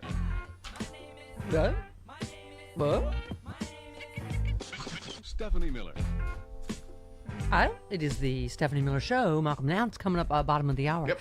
Okay, I'm back to going through the Oval Office showdown story in the New York Times. Okay. About Janine. Who's there more? Judge Janine, Justice was Judge Janine, and Doug Burgum. The document. Oh, I'm sorry. I need my drunk music, don't I? I'm sorry. The drunk music's very short. Oh, okay, we'll just do that. Just put it on a loop whenever Okay. there's a story about Janine. Okay. So her document, when she, dismissed the charges, amounted to an indictment of sorts of Mr. Burgum. Awkward. Ms. Pirro's filing suggested that Mr. Burgum had committed the twofold sin of failing to completely oversee the renovation. What's happening? Don't interrupt me! Okay. It's failing to competently oversee the renovation, then prodding Mr. Trump to accept the vandals did it story. Ms. Pirro said her staff relied almost exclusively on claims by interior apartment officials that extensive damage to the lining was caused by Mr. Hearn and other vandals who were observed tugging or removing pieces of material from the wall. After reviewing thousands of pages of evidence. Oh, I see. She did the evidence after. Of course. After she just took their word for it, as any good prosecutor would. Can I say they're all awful and incompetent stooges? All of them. This is like the fixing the plumbing stooges episode. Yep. Okay. After review, she concluded the department had rushed and botched the renovation and that bad information from park police officials had led her to cite tremendous evidence against Mr. Hearn that did not exist.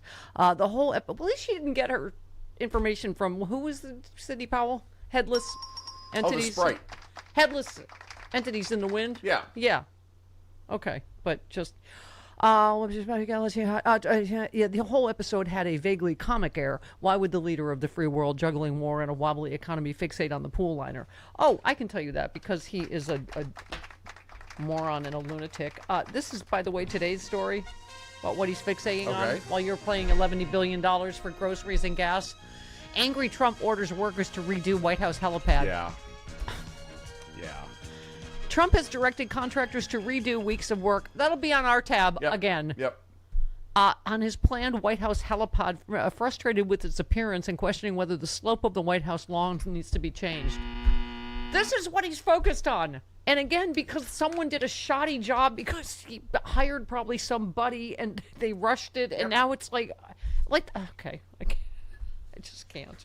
All right. I will continue to wade through the New York Times story so you don't have to. Oh, good. And just Janine and Doug She's Burr. a piece of work. Yeah, I think Doug Burgum, I think, is no match for, a gin-soaked Janine Pirro. Oh, hell no. Yeah, I think his balls retracted up to, just under his belt line. Just Shunk. All right, Malcolm Nance, next. Oh, hello. Did you know brushing your hair stimulates your scalp, promoting growth, distributes natural oils from root to tip, and can even reduce breakage? The only thing is, with regular use, bristles become worn, buildup gets harder to clean, and you end up throwing your entire brush away, right? However, Bristle Beauty designed the last hairbrush you will ever need. Meet the Forever Brush, a universal brush with replaceable bristles. One brush forever. Simple, beautiful, and built to last. When your bristle pad starts to wear, simply snap in a fresh set, no waste, no fuss. The flexible bristles are gentle and suitable for most hair types, or even hair extension friendly. That's me. Join the replacement bristle pad subscription and get fresh pads delivered to your door on your schedule.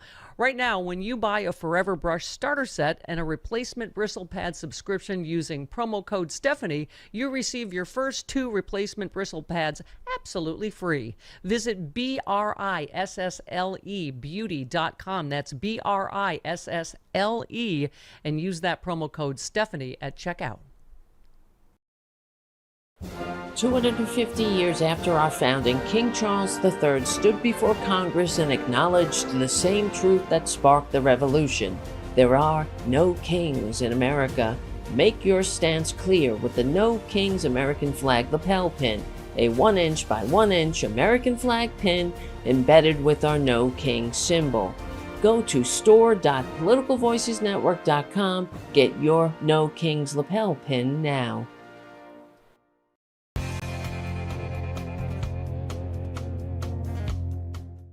Hi, and welcome back. Just 900 days left to go in our countdown to liberty. Can you believe we've made it? That's just 2.5 years, or 128 weeks, or 21,500 hours left to go till Donald Trump is out of office. Meanwhile, what's the big news today? Explosive diarrhea. That's right, according to RFK Jr., he'll eat anything off the road. He has no gag reflex, which of course would explain why he works for Donald Trump. But nonetheless, we have now cyclosporiasis outbreaks in 15 states. That's right, think about that. Measles is at an all-time high for the last 30 years, and of course, whooping cough is coming back.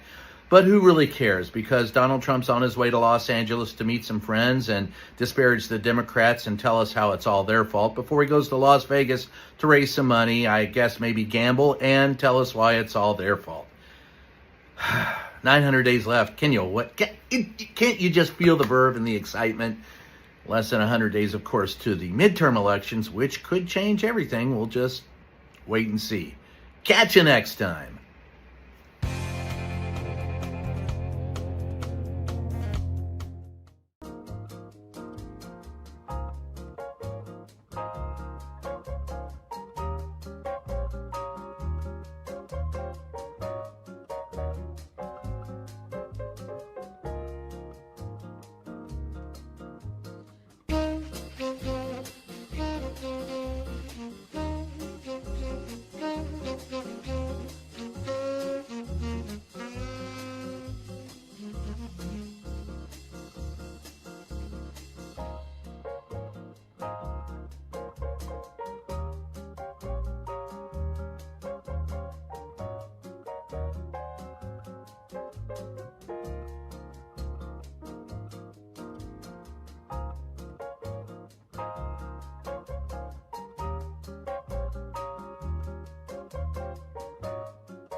Right now, we're on the precipice of disaster, and he's trying to overthrow the election, and he's going to cause some kind of catastrophe and then say they're off. And, you know, it's very clear, and we all have to be ready for this, because if that happens, we're doomed. Thank you, Rosie. Yes, doomed. Good word. All right. Speaking of which, here he comes.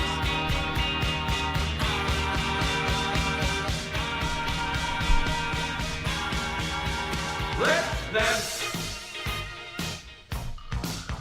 Let's dance to the sound with Steffi. Let's dance. Put on your big boy pants. Oh, hi. Good morning, Malcolm Nance. Hi.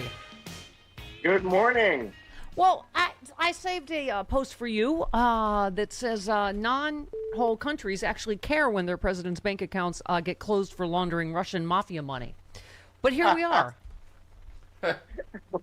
But here we are. It would, you know, we say this every day for the last 10 years. This would be a scandal with any other president. Yeah. Well, somebody was quoted as going, "Oh, this in any other presidency, this would be illegal." It is illegal. It's still illegal. It's not the law that changed. It's you know, just like we were saying, the founders didn't ever imagine another branch of government that would be complicit in the president's crimes, right? Right. And that not only would they be complicit in the crimes, cover up the crimes. And you, as you heard Thom Tillis say yesterday, well, there's really not anything we can do about the president. Right. Yeah. Are you out of your mind? Yeah. This is, you know, I don't know who said it, but they said we don't have a Congress. We have a Russian Duma. Yeah. We just rubber stamp everything and they clap like, you know, trained seals. He said there's nothing we can do to rein in Trump. That's literally the point of co-equal branches of government, right? Yeah, it is. But here is exactly where we are. Let me, you know, the funny thing is, I don't know if you guys follow The Onion, but I get the print version of The Onion, and I just stumbled on my April-May edition. And you know, it's like a real newspaper because I just didn't pay attention to it. But up in the upper right-hand corner, it says, Trump indicates desire for speedy end to the world. Yeah. Yeah. It's no longer a joke anymore. Well, I mean, this reflecting pool nonsense, you retweeted Michael Stern, who said, when I was a federal prosecutor, the Justice Department, every time I charged someone with a crime, I was aware of the massive responsibility I had to do the right thing. David Hearn went through hell and huge financial costs before the DOJ dropped their case. It was an abuse of power. I'm reading, you know, one other thing in the New York Times piece this morning. Ms. Pirro's decision to withdraw the indictment was self-protective. She might have been trying to head off disciplinary action that could result if grand jury or other internal materials are made public. No kidding. It's about getting disbarred, which she still should be. But they say Mr. Hearn's lawyer said she was guilty of what she accused Mr. Burgum of doing, rushing to take an action to appease her boss, and that she had ample access before indicting Mr. Hearn to evidence showing the damage had been caused by the contractor. I mean, it is, I mean, I guess you could say it's comic proportions because it's Judge Jeanine, but it really is an extraordinary abuse of power that's happening every day, right? Absolutely. And then now you are seeing the hallmarks of the dictatorship that we keep talking about. This is fascism, clear and simple. The problem is it's stupid fascists, right? These are not intelligent people. These are people who got ahead in the world because of their big mouths or their television personalities. And then when it comes down to actually doing a job like Judge Jeanine, who supposedly was a judge and a lawyer, her first commitment was to break the law and lie. He had to lie to the grand jury to get that indictment.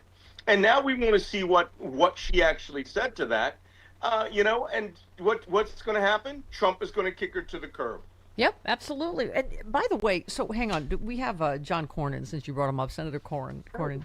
The weaponization fund is dead. As to the idea that it could be revived in the future, I think it's highly unlikely that could happen without the cooperation of the Department of Justice. And I think Mr. Blanche gave us the assurances that it was dead and would not be revived. And in this case, we have no alternative but to take his word for that. No, of course. No alternative. Of course, Malcolm. Why wouldn't you take the word of anyone in the Trump administration, right? The guy is Trump's personal lawyer. This is the guy that got Trump convicted of 34 felony counts, you know, along with those other legal geniuses like Alina Habba. And he goes, well, we have to take him at his word. What happened to them? What was said to them that flipped those two? And it wasn't about the weaponization fund, because as I read yesterday, I believe it was from Joyce Vance, where she said 15 minutes after he gets into that office, he can reverse everything. Of course. Of course. I mean, and this one, someone posted the deal that Senators Tillis and Cornyn made with AG nominee Todd Blanche will allow Trump to walk away from $100 million in back taxes. I mean, it's just, this stuff, it just would be unbelievable. Any one of these stories, right? Yeah, any one story. But like I said, we don't have a Congress anymore. You know, the founding fathers had men of education, even men who weren't highly educated, but were worldly because they had to do farming and owning slaves and things like that. So, they knew how to handle money, but they also knew a lie when it was being told to their face. These people, these congressmen and senators, they live for the lie. They live for the power that comes with the fact that they can get away with murder or having your daughter beaten by another congressman or have another congressman, who abuse his wife and others. And they don't care.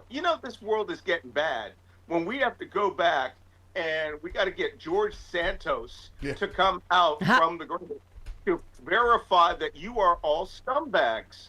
Yeah. And he was a scumbag extraordinaire.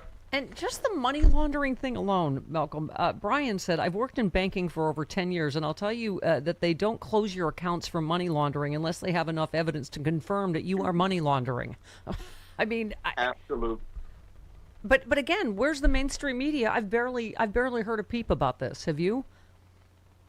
No, not at all. Because the media, of course, is being swamped with a thousand other things. And, rather than go after the fact that the president of the United States had his accounts closed because of money laundering. And, I actually speak around the world on anti-money laundering conferences in relation to counterterrorism. And that for the rest of the news media, well, there's nothing to see here. They barely touched the Miller story. They barely touched the Moreno story. They went double feet in on the Fauci story, which is a man who saved the lives of tens of millions of people. And now, their big thing is, well, they replaced the seal of the president of the United States on the helicopter pad behind the White House. God, I And know. it's like, what is wrong with you? Not one of you is a journalist. Not one of them.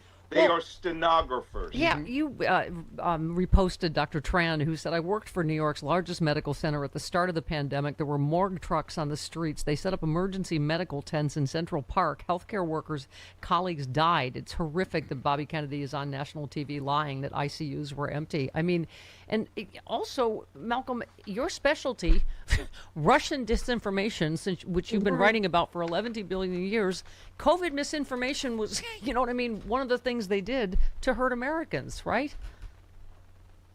We go back to that old phrase that if Vladimir Putin himself was elected president of the United States, he couldn't have done more damage faster than Donald Trump. Because as an ex-KGB guy, he would want to be systematic about it. Not Trump. Trump is a drunk monkey with a machine gun dancing to techno, spinning around, listening to the loud noises, and watching the destruction. And the media goes, and you get people like RFK Jr. How anyone could sit there and take that from him without going, I'm sorry, we watched people die, you're a liar. He's saying that there's no measles outbreak, that wasn't caused and that it wasn't extreme. You're a liar. I keep telling you, you have to start engaging these people by shouting them out, not by politely agreeing or like Kristen Welker going up and high-fiving and shaking their hands with the president of the United States that insults them and lies to them to their face every way. We do not have a legitimate media in the United States. The alternative media is all you're going to get. And they were all fired from the media. So let's go back to your first book, The Plot to Hack America, which you wrote before the 2016 election, warning us of Russian interference to help Trump in the 2016 election. I saved this post for you. If you look back on the past decade, no single incident did more to hurt the United States than Hillary Clinton not becoming president. Historians will look back on that period and wonder why so many people were unwilling to vote for the most qualified woman to ever run for U.S. high office. Everyone who worked hard to make sure Clinton didn't win is culpable. I mean, it started this 10-year nightmare we've been living in. Yeah, well, Fox News. That's the answer. I remember that. You recall that after Watergate, who was the guy that helped create Fox News? Rupert Murdoch. He was. Yeah. Well, not Rupert Murdoch. His first The one that died. CEO. The one that died. Ailes. Roger Ailes. That's it. The dead one. Roger Ailes. You know what? We have clearly worked very hard to put him out of our minds. Yes, we have. Yes. We're playing that game show Dead or Fox Guy. Yeah. Or both. No, Roger Ailes was the guy who said, if we had our own news channel Richard Nixon would never have been impeached or indicted. Yep. Or even had the influence to get him out of office. Now we see that's true. We are in a reverse Watergate world where crimes are rewarded because of your cleverness and the amount of money you steal. We are upside down bizarro world. Yep. Malcolm, let's fast forward to the midterms. They've called the race in Michigan for El Sayed. Once again, let's not make this the same mistakes, Democrats. Let's not this up, because every mainstream media loves that, right? The Democratic infighting, the Democratic socialists versus the establishment, and blah blah blah. I mean, I saved one last post for you. Dan said, Kamala Harris is a cop, internet leftist. I find this to be the most bizarre attack line used against Kamala Harris for her time as DA of San Francisco and Attorney General of California. Most people, including progressives, think society needs to have some functional criminal justice system. We need a better one, obviously, but that doesn't let the Trump Epstein class get away with crimes. But even the most progressive societies on the planet still need law enforcement. But the point is just like Russia's, plan in 2016, it's to divide the left. Correct? It's like it's the same play every time. Absolutely. And you have to understand, they have multiple big mouthpieces now. It's not just Fox News, it's Newsmax, it's One American News Network. Their entire, influencer sphere, we're getting paid up to $100,000 a month to put out not just Trump's lies, but Moscow's lies. Our biggest problem is Democrats. You are the biggest enemy of Democrats. I've been watching this Al Sayed thing. I've only been introduced to his campaign recently, and I liked every word that guy said. Yeah. And Fox News did this. Democratic socialists are taking over America. There's three of those candidates? Right. They're part of the Democratic Party. They are not DSA socialists. Those other people who are horseshoeing with Tucker Carlson and the rest of them, they're not the Democratic Party. Do not fight over this. We will lose everything we have ever had because none of you can respect the fact that we have a big tent. And if that's what you did to Kamala Harris, you went after her over Israel, and we lost democracy. Thank you. And so now they're they're reporting on it this morning. El Sayed will face the challenge of uniting a divided Democratic base after a bruising primary. He said yesterday, tomorrow we begin to mend fences. That's all I would say is great. Like, you know what? We have a winner. Let's go. Let's team blue. I got to tell you something. Well, he went up against what was the woman's name? Haley Stevens. I got to tell you, some of the things that she did and whipped out there using, her 50% of her campaign was money from AIPAC. Yeah. Hey, you guys, I'm a big supporter of Israel, but this is insane that she went after him, essentially calling him a terrorist, essentially calling him all these horrible things, and then wouldn't say she would vote for him as a Democrat. Yeah. She's dumb. Anybody who does not support him and any Democratic candidate, you're done in Democratic politics. Yeah, well, I'm glad. We cannot. First of all, you have pedophiles running a government, destroying America, and your problem is, this guy is charismatic. Right. Well, first of all, both sides don't do it. I'm glad she has conceded immediately. We're not going through that kind of thing. Right. So Okay, hopefully well, she will take your advice and get behind him now. Sorry, Malcolm, go ahead. I said we'll see. Yeah. I'm sick of Democrats that flip. And that, you just saw that interview with Jon Stewart and Fetterman. Yes. Fetterman says he doesn't care what the subject is. If you don't vote for Israel, he will abandon the Democratic Party. Nice. And it's like we're willing to destroy our own country, our own future over stupid little single issue things. Yeah. And there are a lot of Democrats that are saying that, that are saying, these DSA guys. There are no DSA people in the Democratic Party. There are people with philosophies that align with that, but it is not the Democratic platform. Right. Get off it. Start fighting. We have to win in November, and anybody that doesn't want to come along with us gets kicked out. Yep. What I always say, Malcolm, what we always say here is that Fetterman is the Kristen Sinema of Tulsi Gabbards, and we are done with him. Done. Oh, my God. That's so true. Jon Stewart, that was a great interview with him. I didn't see it. He basically said, why are you willing to throw away all of your principles of being a Democrat to support a country that's not even your own? Yeah. You know, and that's a great question. Yeah. His answer was Malcolm- because I support our Jewish constituents. And John Stewart, who's Jewish, says that's not supporting the Jewish constituents. Thank you. Yeah. We have to stop equating, Jewish Americans with Netanyahu in his policies. Anyway, all right. We love you, Malcolm. We'll see you next week. Voted Democrat. Thank you. See Do you. it. Bye. Okay, bye. Okay, bye. 50 minutes after the hour. Good morning. All right. Good morning. Speaking of Lindsay's funeral and just general weirdness, did you see Trump double tap his? Was that in honor of a double tap strike in the sea, like an illegal war crime or something? Because Lindsay loved war so much, or was it just weird? I think it was more how you double tapped your dog's behind when they've retrieved your slippers.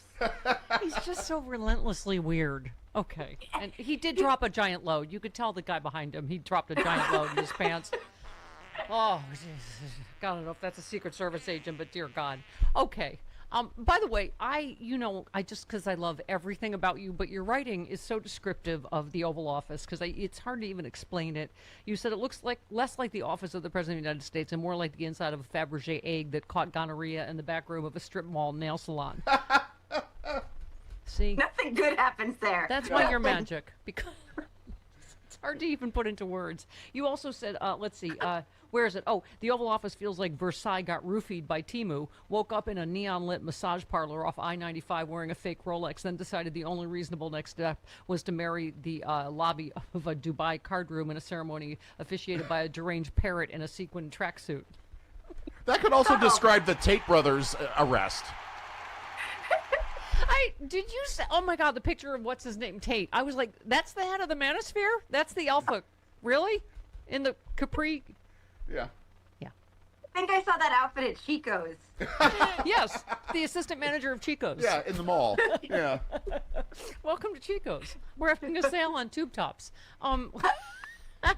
So what can we even say anymore about this just disgrace that happened yesterday with Dr. Fauci? Just give us your thoughts and reactions. It's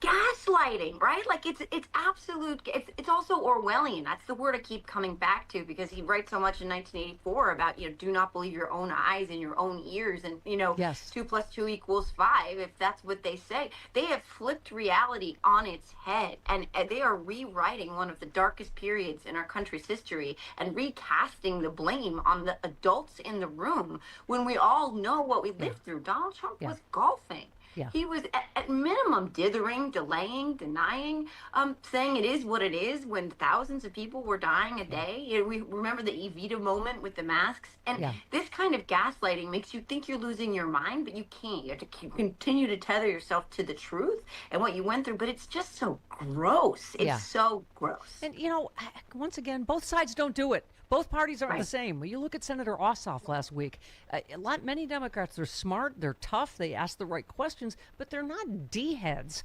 Republicans, all of them, just seem like their whole thing is just to be a big bag of D's to whoever the witness is, just to be as stupid and nasty and immature as possible, whether it's Rand Paul. And we were saying Bernie Moreno takes the prize because, as you know, Max Miller apparently beat up his daughter, broke her little girl's collarbone, threw boiling water on her. He wants to know. He said to Dr. Fauci, "Who do you think you are?" He said nothing about. First of all, why is Max Miller not in prison? I don't really get that, but Mike Johnson doesn't know anything about that, I guess, among other things.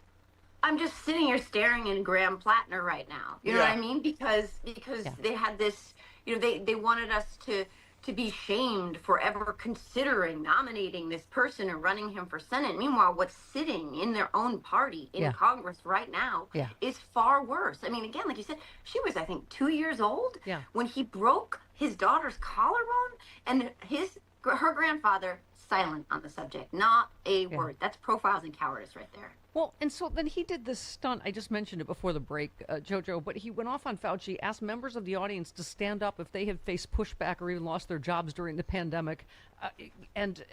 Moreno then pressed Fauci to look behind him at the people.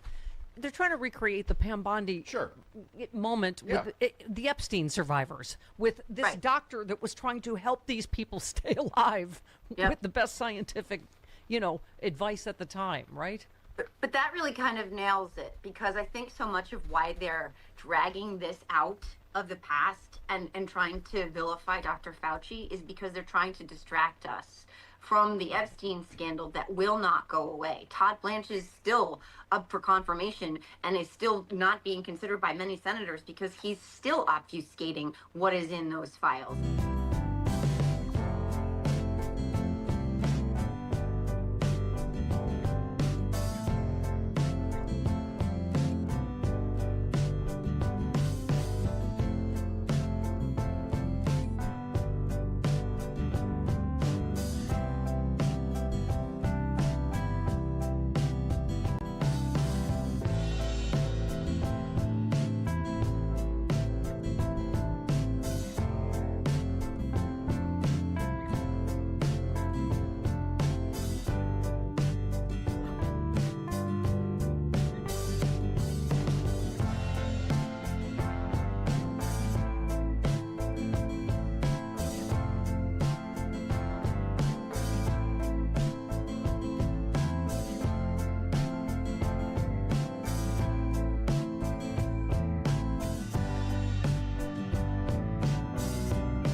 Minutes after the hour. But Carlos Alzraki coming up, Senator White House yesterday at the Next, Blanche. we get to this crooked slush fund Trump family tax amnesty scam. Let's take a look at that. We've got these two new pieces of paper, one signed only by Todd Blanche, one not signed by anybody, neither of which has any legal effect whatsoever. They are decorative. Can you trust Todd Blanche going forward? I will tell you, I do not. Yeah, thank you. By the way, Charlotte Clymer, our friend, posted Susan Collins announcing she'll vote against a controversial nominee is basically the moment it becomes clear that nominee will be confirmed. It means Thune has enough votes to confirm, and thus Collins gets a pass to look independent. Maine, stop falling for this bolt, right? Vote for Lumbershack guy and his blue ox. Yes, vote for Paul Bunyan and his blue ox. Just do it. Paul Bunyan was more Minnesota than Maine. I don't care. Just do it. Okay. All right, 58 minutes after the hour, coffee with Carlos Alzraki next on the Stephanie Miller Show.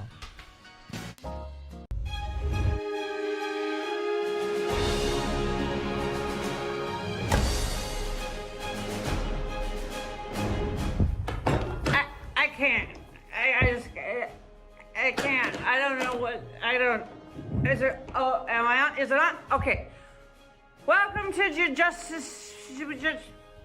Welcome to Justice with Judge Janine, which is very difficult. Could we change the name because I haven't had a substantial amount of gin, and so it is hard to say Justice with Judge Janine.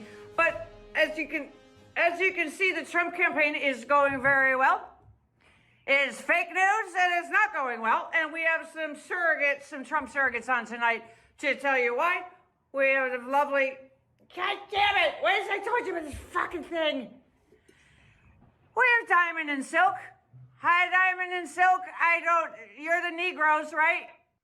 Yes. We are Trump's black people. Yes. Thank you so much for having us on, Judge Pyro. And for taking time off from the Supreme Court. Yeah. Shit, pardon me, I forgot my first shot. Woo! We have Steve Mnuchin. Can you buy a vowel? Is there a chance you can buy a vowel? Steve Mnuchin, the treasurer, he's got money guys here. Good evening, Judge Janine, and let me thank you. It's so nice to have an interviewer pronounce my name correctly in one of my appearances. So thank you. It's a pleasure to be here and to remind all your listeners that President Trump is fighting for every American, even the expendable ones. I know Botox. Is that Botox in your lips, or do you always look like a squid, or what's that? Oh, how droll. No, actually, I just have a bit of irritation. I've been wearing my protective mask all day, as I've done every day since my wedding night. Louise demands I wear these around the house long before coronavirus, and sometimes there's rash. Yes, that's the gold digger. I mean, the gold standard is your wife. She's wonderful. Her rendition of "Let It Go" is astonishing. Fantastic. Now, burlap and dirty gravel. What now? Has anybody done more for the Negroes than Donald Trump? Listen, Judge Picadillo. No one has, okay? Not Jesus. No. Not even Kanye West. No. Trump is like everything. Yes. You know, if we could lick him, we would. We would. I mean, I would just be like, Lord. Are you conflicted? Are you having a hard time deciding between Kanye, since he is also a Negro, and Donald Trump? Are you thinking about voting for Kanye? Well, Trump is far more black. Far more. Yeah. It's true. Plus, I just feel like Kanye would be better as like secretary of something. Of music? Because that's what he does. He does music. Yeah. Who wants to have a shot of Scissor? That's what the kids are drinking, is this purple stuff. We have some hypnotic. We got that hypnotic. Everybody do a shot. Oh, the Scissor is good. Those are all those little kids that blocked the Trump rally with a fucking TikTok or whatever. But who do you love more, Kanye, Trump, or Jesus? That's very hard. Because Trump is our savior. It's really all about him. Yeah. And I really like Uncle Ben. Yeah. He's very nice. Ben. He's very nice. Good. Yeah, so, okay. And Hartmann Kane is still tweeting and he's dead. That's how much he loves Trump. Yeah. Only a liberal that can do that. Well, I'm going to tell you something. Trump is like Jesus, okay? But Hartmann Kane, he can tweet from the dead because he believes in Trump. Mm-hmm. It's like Trump reanimated his thumbs. When you're righteous. Death can't stop you. That's right. That's why the Republican Party exists. Because Mitch McConnell died like 6 years ago, I think. Yeah, but he's still running the Senate. Steve Mnuchin. Can we go? Yes, hello. Can we go touch the money? Like you and your wife did, can we go touch the money? It actually depends upon your bracket, whether you'll get to touch money. This is the time that I want to remind all of your non-millionaire viewers, Judge Janine, that it's really cutting the capital gains tax that will restore the middle class.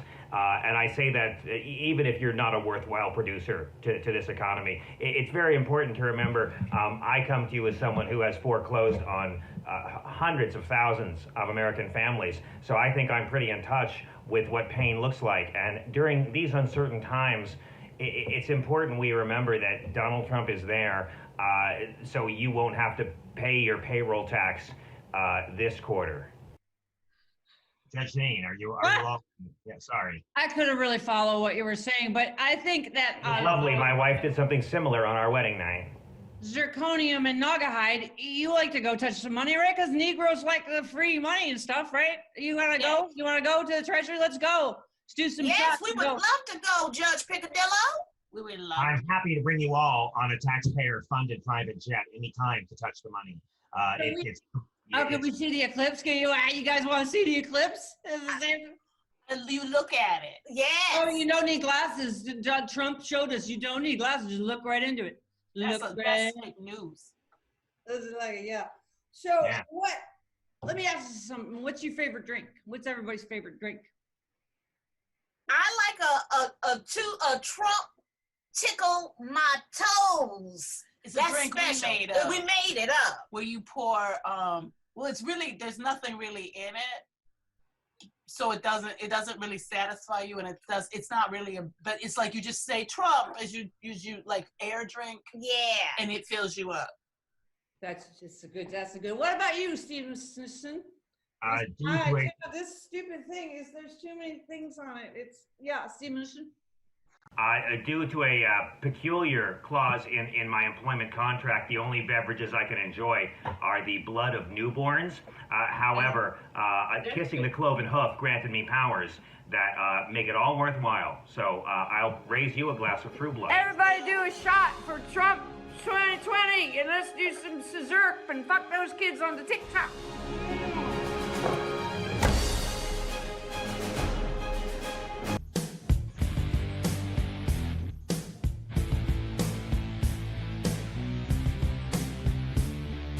It's the Stephanie Miller Show.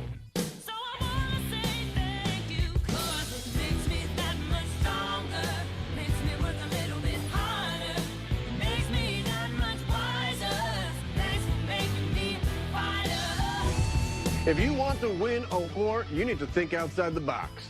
So we order them an edible arrangement, but we eat all the good parts. So when it shows up in Iran, it's just some hard honeydew. Yeah, I just feel like you're not understanding what... This one. Okay, so I wrote this one down in the middle of the night. It just says French toast pillows with 3 question marks. You got any idea what that means? No, these are terrible ideas. I don't know what to say. Okay, you know what? If you're such an expert, why don't you tell me some of your ideas? Well, I mean, I guess I feel like we should pair economic and military pressure with a clear diplomatic off-ramp, because escalation doesn't serve American interests. The goal should be preventing a nuclear weapon, and any sanctions relief should come in exchange for specific, verifiable steps to that end. Yeah, you really are funny, man. Yes, this is General Thorne. We're a go for Operation French Toast Pillows. All right, thank you very much. Wow, an Army general, everyone. I'm just trying to...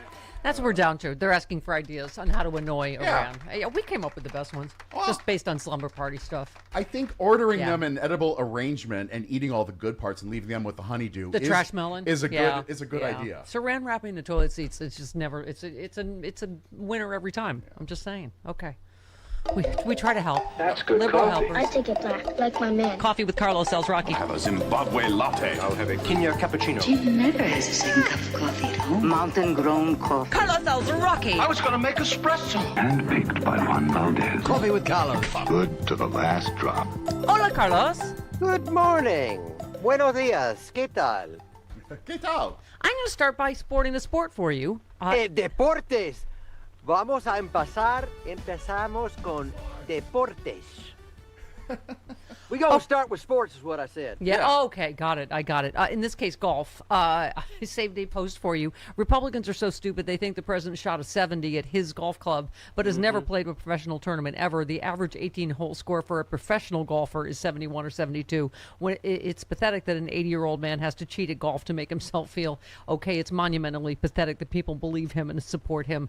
Child molesting aside for one moment. Yes. Is golf a sport? Is it, Carlos? Your thoughts? It is a sport, because you would think that just walking 18 holes for 4 days in a row, I'm just walking, but it's a lot of torque on your back, it's a torque on your body. What if you're riding in a cart? What if you're riding your fat orange ass in a cart?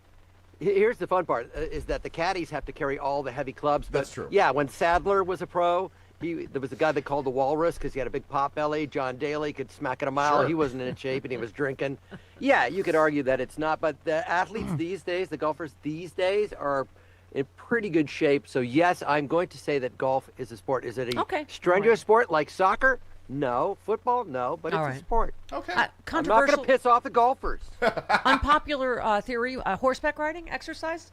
What is it for the horse? It's exercise apparently, for you. The best athletes in the world with the most amount of endurance are horse jockeys, because you are not sitting on that horse. You are in a squat position. Oh, okay. Yeah. But I mean, most controlling people a 1,500-pound animal without ever sitting down. Yeah. Don't make fun of short I'm people. thinking of fat tourists on the mules in Grand Canyon. Oh, yeah, that's I'm not a sport. I'm hiking.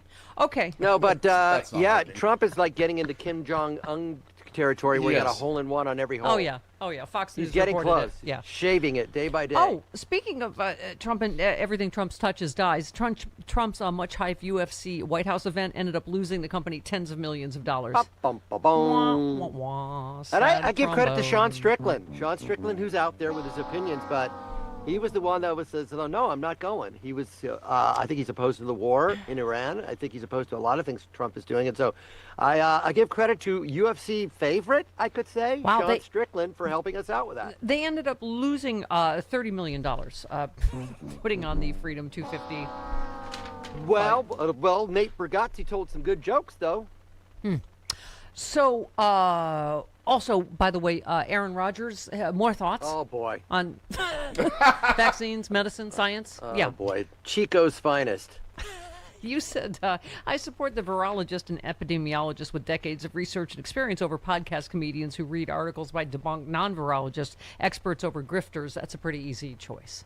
Yes. Pretty easy choice. And Bill Burr was, I remember early on, smoking a cigar with Joe Rogan and just going, come on, Bill, Joe, we're freaking comics. What, are you kidding me? This guy's a doctor. It's so clearly a distraction to drum up their voter base. It's like, what are we going to do? Our policy sucks. The war's a failure. The reflecting pond never got cut. What can we do? Fauci. Let's go back to Fauci. Rand Paul. Hey, curly hair. Hey, perm guy. Perm guy. All right. So we have they have called the race in Michigan. Haley Stevens concedes in the Michigan Senate primary to Abdul Al-Sayed. So to James Carville. Don't ever is he? He's anti-El-Sayed. Oh, is he? Yeah. Oh, is he Cajuning his ass off? He's threatening to start his own party. Oh, dear God. Carlos, this is why we need your Save the Hive speech this morning. It was a bruising primary. It was very close. Interesting that I didn't realize this, he lost the gubernatorial primary to Governor Whitmer by 21 points. So, you know, there's obviously something happening politically, you know, not just in Michigan. But I've got we need your Save the Hive thing, because I'm like, okay, we have a winner now. We're post the primary. Let's go. Jon Stewart said as much in his interview with Lurch. John Fetterman. He said that with Fetterman. Like the DSA, he said the DSA is not a party. It's a movement within a party. It's like the Tea Party within the Republican Party. And what the Republican Party is good at is saying, we're not going to cut off our head to save our body or whatever. We're just like, let's take them in. Let's see what their ideas are. Right. Just because they're saying DSA, that's not saying they're a separate party. Right. They are democratic socialists within the Democratic Party, and it appears to be working in blue cities. I get that. Right. Will it transfer to the middle of the country where people are afraid? Will Pete Buttigieg, who I think is the most qualified candidate, can a gay man? Yeah. Can a gay man win in a blue city? Sure. Can he win in a red or a purple? That's the- left to be. And I get those concerns. Yeah. But I was talking off air, which you told me never to do with Chris. Don't ever talk to Chris. Let's break down what policies are in terms of Mamdani, what he's doing, and what campaign promises Syed has said. In neither of those have I heard, I want to take away federal protections for women's bodily rights. I want to take away renewable energy. Right. I want to make healthcare more expensive. I want to make housing more expensive. I've heard the opposite. So those are democratic values. It doesn't matter if they have the DSA in front of it to me. What Mamdani seems to be doing, or is doing, seems to be working. Right. Exactly. That's And what that's I the said. message you I gotta don't care spread to what the you middle of call the it. country. I don't care what you call it. Everything I read that he's doing, I'm like, wow, that's a great idea. You know, like So anyway, I mean, this is, speaking of Buttigieg, I just brought this up earlier. It's the same thing we went through, this discussion we've been having for 10 years now, Carlos. They're trying to divide Bernie and Hillary people and Democratic infighting and blah, blah, blah. Jonathan Martin of Politico tries to get Pete Buttigieg to criticize Kamala Harris's potential 2028 run. Buttigieg's answer is smart.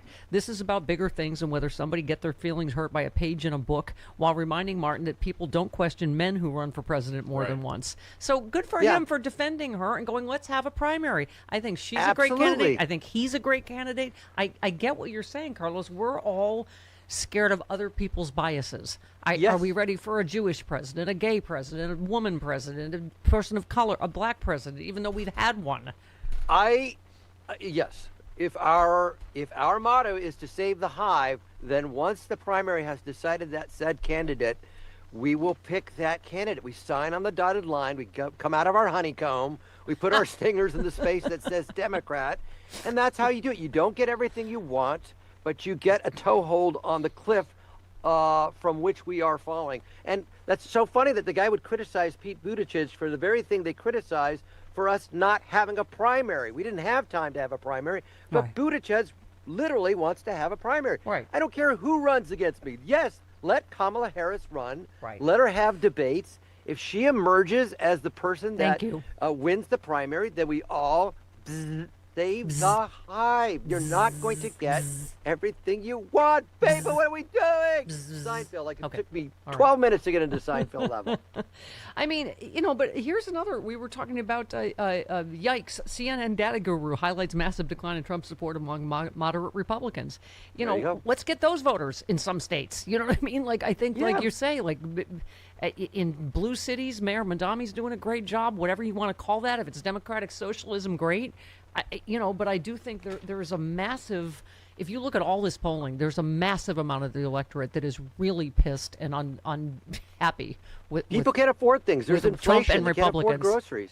And Yeah. what I'll say about Syed and Mamdani is they're like Obama, who was more of a centrist. They're really great communicators.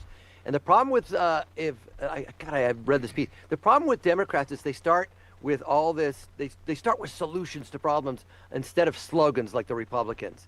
And it's too complex for the average voter to go, what? They're talking about practical solutions. That's why Fauci scares everybody, because he represents science, careful study, peer review, years of data, the fact that science is constantly changing, so predictions that you have can change. That is emblematic of what's wrong with our messaging to our base. And I'm glad that Mamdani and Syed are great communicators, and so is Buttigieg. He goes on Fox and Yes. he just spits Yes. out facts. Yep. He doesn't waver. I think Kelly's a good communicator. I think Wes Moore's a good communicator. I think Kamala, her messaging sometimes is a little bit more difficult, but I think she's very smart. Right. But So- it comes down to communication. To my point your about mass. Here's I guess the quote to my point about just where the electorate is right now. Chris, Yeah. who said, I couldn't believe we did that when we double tapped the girls' school in Iran. I feel so personally affronted by it. You bomb a girls' school and you don't apologize? I feel like smacking him in the face. Who do you think you are? Who said that? Rocco Wallaby. No, that was Yes. Tucker Carlson, who we are now What? in No, bed with. Don't hug him too tight. Come on. He will turn on you But real quick. But Carlos, there is there's a huge opportunity right now because a lot of people are pissed on all sides of the political spectrum because this is an unmitigated disaster. Whether you go from Iran, like you said, to the economy and affordability. I mean, I'm looking at the opportunity to take back these issues that we should have, somehow taken back years ago. Someone posted he is responsible for 40% of the debt accumulated over 250 years of this country's history, and only 3.2% of that time. Let that sink in. Let that didn't they sink just- in and stop buying their bull about they're the party of fiscal responsibility. They just shut down all of his Capital One accounts because of fraud or whatever. Yes. Yeah, exactly. You're the party of fiscal responsibility. You're the party of states' rights over federal rights, and Right. yet here's Todd Blanche saying that he wants to make federal abortion legal. Right. That's big government And in let's a nutshell. we might take federal control of elections because something fraud. I mean, yeah. So it can go either one of two ways. We can go Viktor Orban hungry and just vote in numbers that are way too big to cheat, or if he refuses to leave office, we might have to count on some means that may not be something we want to revisit, which we had in this country. So We have to prepare for that inevitability, that he may not want to leave office. He's not leaving. How could people? Right. How are people pretending like that would be a surprise? He just did it, January 6th. It wouldn't be a surprise, but the DNC needs to be preparing. Like they've been preparing for a lot of things, like troops at the polling places and stuff like that. They need to prepare for the eventuality that Trump will refuse to leave office. Can I just bring up one real quick? Again, what are like radical ideas? Because you brought up renewable energy. China generated less than China generated less than 50% of its electricity from the fossil fuels in the 6 months to June, marking a first for the country, which has been promoting the use of renewable energy. Trump keeps repeating the lie that China doesn't use wind energy, right? And so it's like Texas does. Thank you.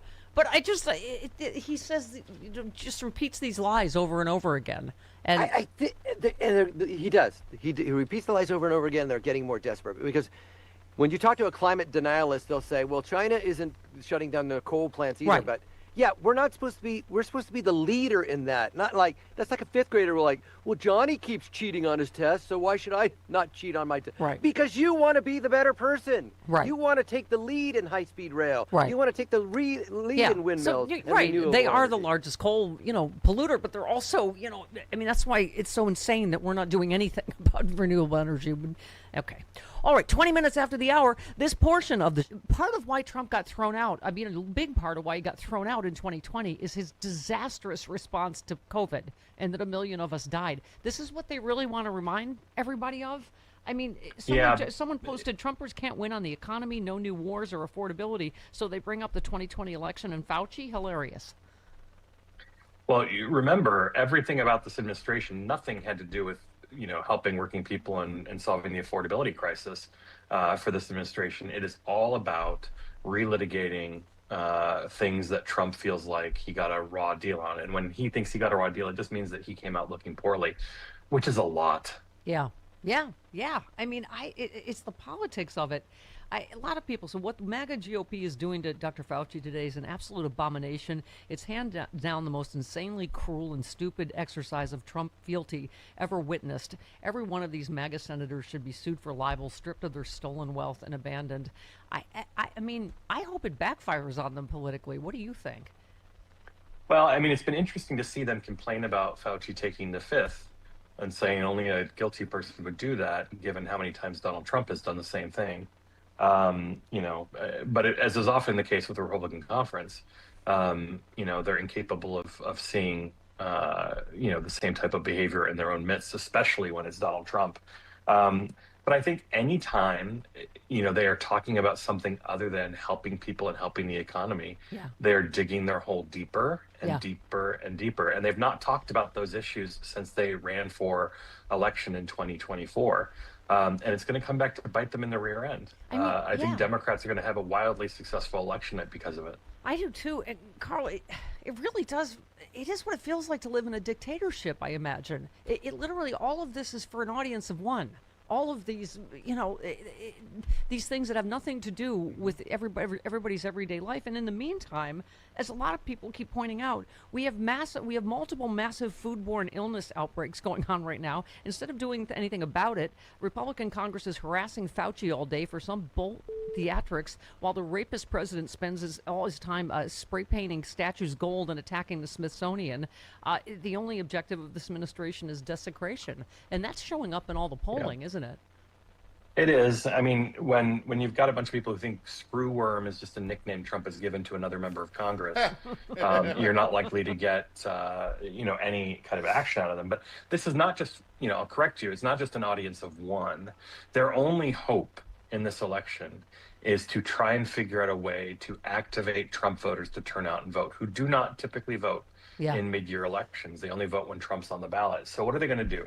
They're going to raise the grievances that Trump has in a hope that it will light a fire under these people's butts to get out and vote. But it hasn't done that in the past.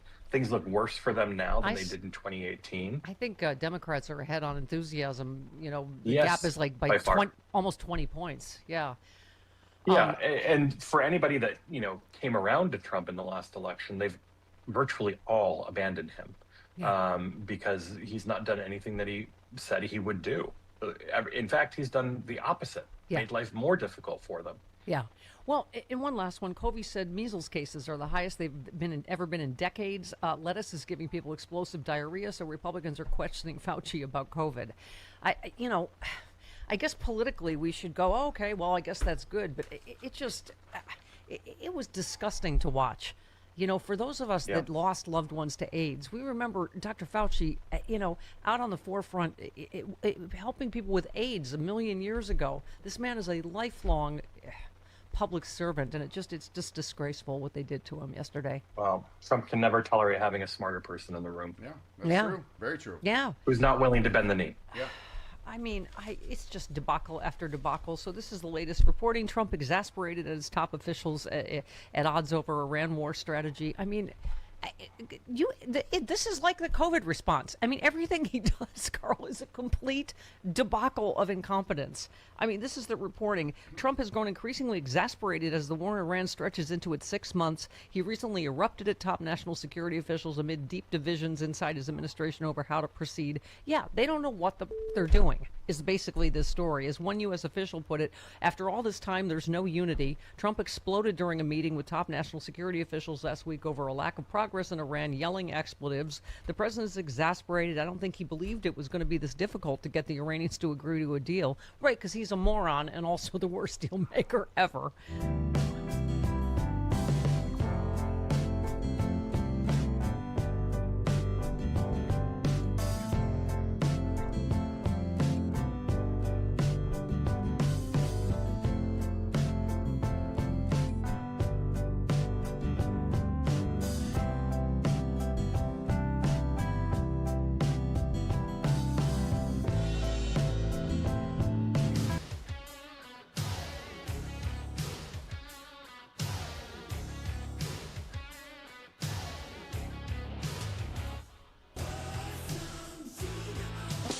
Stephanie Miller.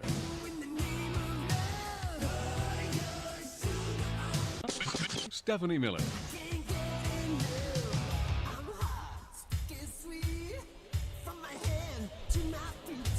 Are you hot, sticky, sweet?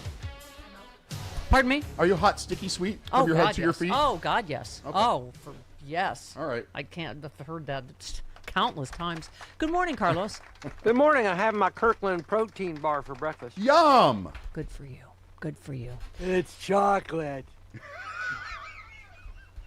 Have you read the instructions for pooping that comes from the White House doctor who advises Bobby No. Kennedy that you should only eat meat and ferment? And Bobby Kennedy doesn't wipe his ass. Yeah, and so Oh. he said that you. Well, if he has a bidet, that's okay. No. No, there's no mention of that. Anyway, this doctor says that if you are eating a proper diet, you don't need to use toilet paper, and that he could poop behind a sheet at a dinner party in the corner, and no one would know. Because it just slides right out. Slides right out. doubt It it. should last how long? 3 to 5 seconds and be orgasmic. A proper bowel movement. Oh, and there just should like be no. Robin Williams in The Fisher King. Yeah. He's lying on his back and he dreams of a great bowel movement. I do agree that one of my pet peeves is when I go to a restaurant restroom or an airport and my flight is about to board and maybe I got 20 minutes left and you go and you see the same pair of shoes 5 minutes, 10 minutes. What are you eating? Could Get be, up there, it could do be your thing, and go. It could be Larry Craig in his wide stance. Maybe he's not pooping. Maybe he's. I mean, if you're at an airport, that's. Yep. I know that Greg Sipes has publicly shown how he poops, and you got to get your feet up so that your colon is straight. We Okay. sit and All our right. colon is bent. We're not doing it right. Okay. But I I regret do love my bringing this up. CVS 4-in-1 fiber drink. All right. Yeah. Let's go to. I drink fiber every day. Okay. Let's go to. I eat mostly vegetables, so I'm very regular. Hi, Diane in Michigan. Would you like to discuss your bowel habits before you discuss the very important primary that just occurred in Michigan? Well, I will say that we are number 1 and number 2 as far as the There we go. chlorophyrus That's is funny. concerned. That is That funny. was funny. That was funny. And you just improv that, Diane. Yeah. That was fantastic. I did. I worked on that yesterday. All right, 30 seconds. But Go ahead. I would like to let you know that Abdul El Sayed is not affiliated with the Democratic Socialists That is of correct. America. That is correct. Right. Thank you. Right. Yeah, I can't put that out there. Okay, good. I like a lot of his ideas. Like I say, Carlos, the one thing I hate is labels. I hate that. It's like they just get Affordability. thrown That's the main around, thing. You know, like neoliberal, the establishment hack, socialist, I blah, blah, agree, blah. LGBTQ hostess. Thank you, Hispanical. All right, 20. Latino. Latino. Latino. 29 minutes after the hour. Coffee with Carlos.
Sexy Liberal. This year, one show only in Southern California. Hollywood, the city of magic. Saturday, October 24th in L.A.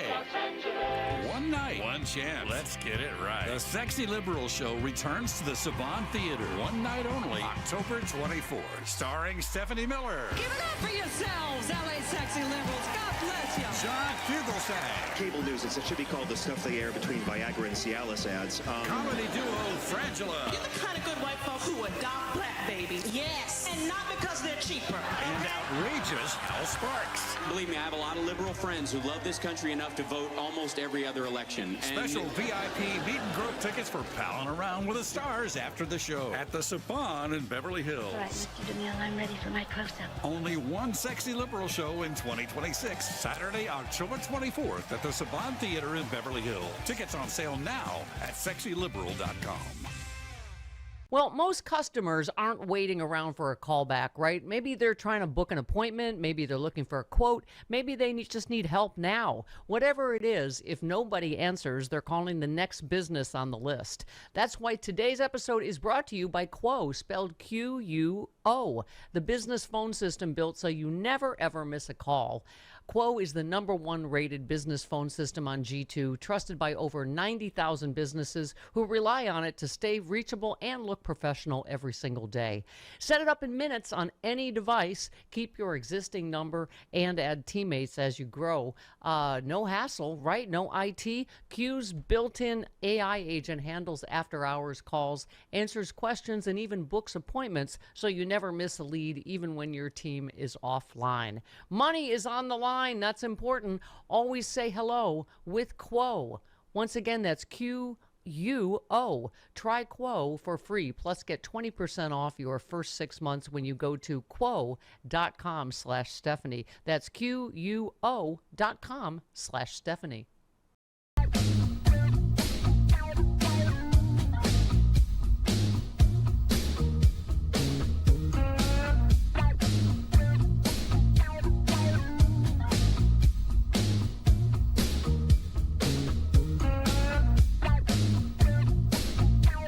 I am sick to my stomach seeing the abuses that have been committed against our undocumented neighbors in Texas and all over this country. Those are law enforcement resources that aren't going to actual immigration and customs enforcement. Those resources aren't going to keeping us safe and removing people who actually mean to do us harm, which we should do. Instead, those resources are going to masked men in unmarked vehicles that are terrorizing our communities. Good for him, James Talarico. Yep. Damn, I love the way he's using things that Jesus actually would do. Absolutely. Yeah, and as D.L. Hewley says, Al Sayed and Mamdani are more Christian than Christians. Yeah. We got to take back these issues. I read something somebody posted, they said, you cannot make me hate somebody that crossed an imaginary line without the proper paperwork. You just can't. Yeah. And I get it that we get so scared of we're weak on the border. We just have to somehow reframe the comprehensive immigration reform. It doesn't mean no borders. It just means we have to get sensible immigration. Yes, like George W. Bush wanted. One of the only things he was right about. John but at the McCain. same time, you know what would make more room for one more immigrant is the guy like the guy that just shot up Idaho. Kick him out of the country. Yeah, that guy. Because he's had all the advantages of being born here and being born white, and he blew it. Kick that guy out, bring him an immigrant in. So every time there's a school shooter, kick them and their family out, hold them responsible, bring immigrants in. Yep. That's the way you probably would stop school shootings. Like, oh, wait a minute. You mean every time there's a school shooting, we have to bring a brown person in? And when we talk about immigration, we forget about Swedes, English, Norwegians, Australians, English, Irish, Canadians. We're always brown people. There's lots of Russians and everybody else that's illegal as well. But ICE is only picking up the brown ones. Well, thank you. And we've, moved all our resources, from the #1 threat, which is white supremacist, far-right shooters, to, brown people of any kind, whether it's, immigration related or left-wing terror. It's practically like a contradiction. I mean, it's like 1% or something of the the violence. Anyway, but your point, Idaho mass shooter revealed as ardent Trump cultist. The in-and-out gunman who killed 2 people and wounded 7 others in Idaho was a college dropout who previously railed against crime in chilling posts on X. Shortly after authorities named Williams as a shooter, Kremlin paid MAGA podcaster Benny Johnson, declared him to be a libtard Redditor. Facts just don't matter. That's a punchable Whenever face, they find, Benny. they literally will call anybody, even though they're a well-known MAGA cultist, a liberal. libtard, yeah. Right? Yeah, you mean They- financially Russian-supported Benny Johnston? Yes. Mr. Right. Dweeb Glasses, who ever put himself in a situation where he had to deal physically with somebody, Yeah. he would run. You I can mean, tell. here it is. The in-and-out shooter comes from a family immersed in Trump propaganda. The shooter loved General Flynn, Elon Musk, and RFK Jr. He was a Yep. pro-natalist who wanted to join ICE but didn't have a college degree. He mentioned using anonymous accounts, anon accounts. Just another one. So And then it delves into the gun argument where the other guy was a hero. He had his guns, and I'm like, well, the other guy couldn't stop 2 people from being dead. Yeah. So this idea that now that's in an effort not to talk about the origin of the shooter, now all the right wing spin is, but did you see the good guy with the gun stop him? That's where they go with that. Yeah. And I'm like, but he didn't stop it from happening in the first place because you can't. You remember in Vegas, there were several people at that concert that were armed. Right. But they couldn't stop somebody from shooting across the street a quarter mile away. Right. It doesn't prevent the first crime from happening. Right. The thing that prevents that is less guns. Yes, thank you. There we go. Thank you. That's my spiel. JD Vance, who's I guess he's a brand new shiny Christian, isn't he? He just converted Oh, to Catholicism. From Methodist. He said one of the great things about the United States is when we see a baby who needs help, we help our fellow Americans. Please note the Trump administration has kicked 1.5 million kids off of SNAP. That's just for starters. I mean, Yeah. they're just such hypocrites. Which You don't help a baby by denying climate science. You're going to let that baby burn up in 15 years. Because you really don't care about the already born child, especially if it's not white. Yeah. This is all coming through the prism of white people. Every policy from the Republicans, from Trump, from MAGA, is seen through the eyes of white replacement, getting America back to the way it used to be in the 50s when black people had to drink at separate water fountains, putting people in internment camps if you're post-World War like the Japanese.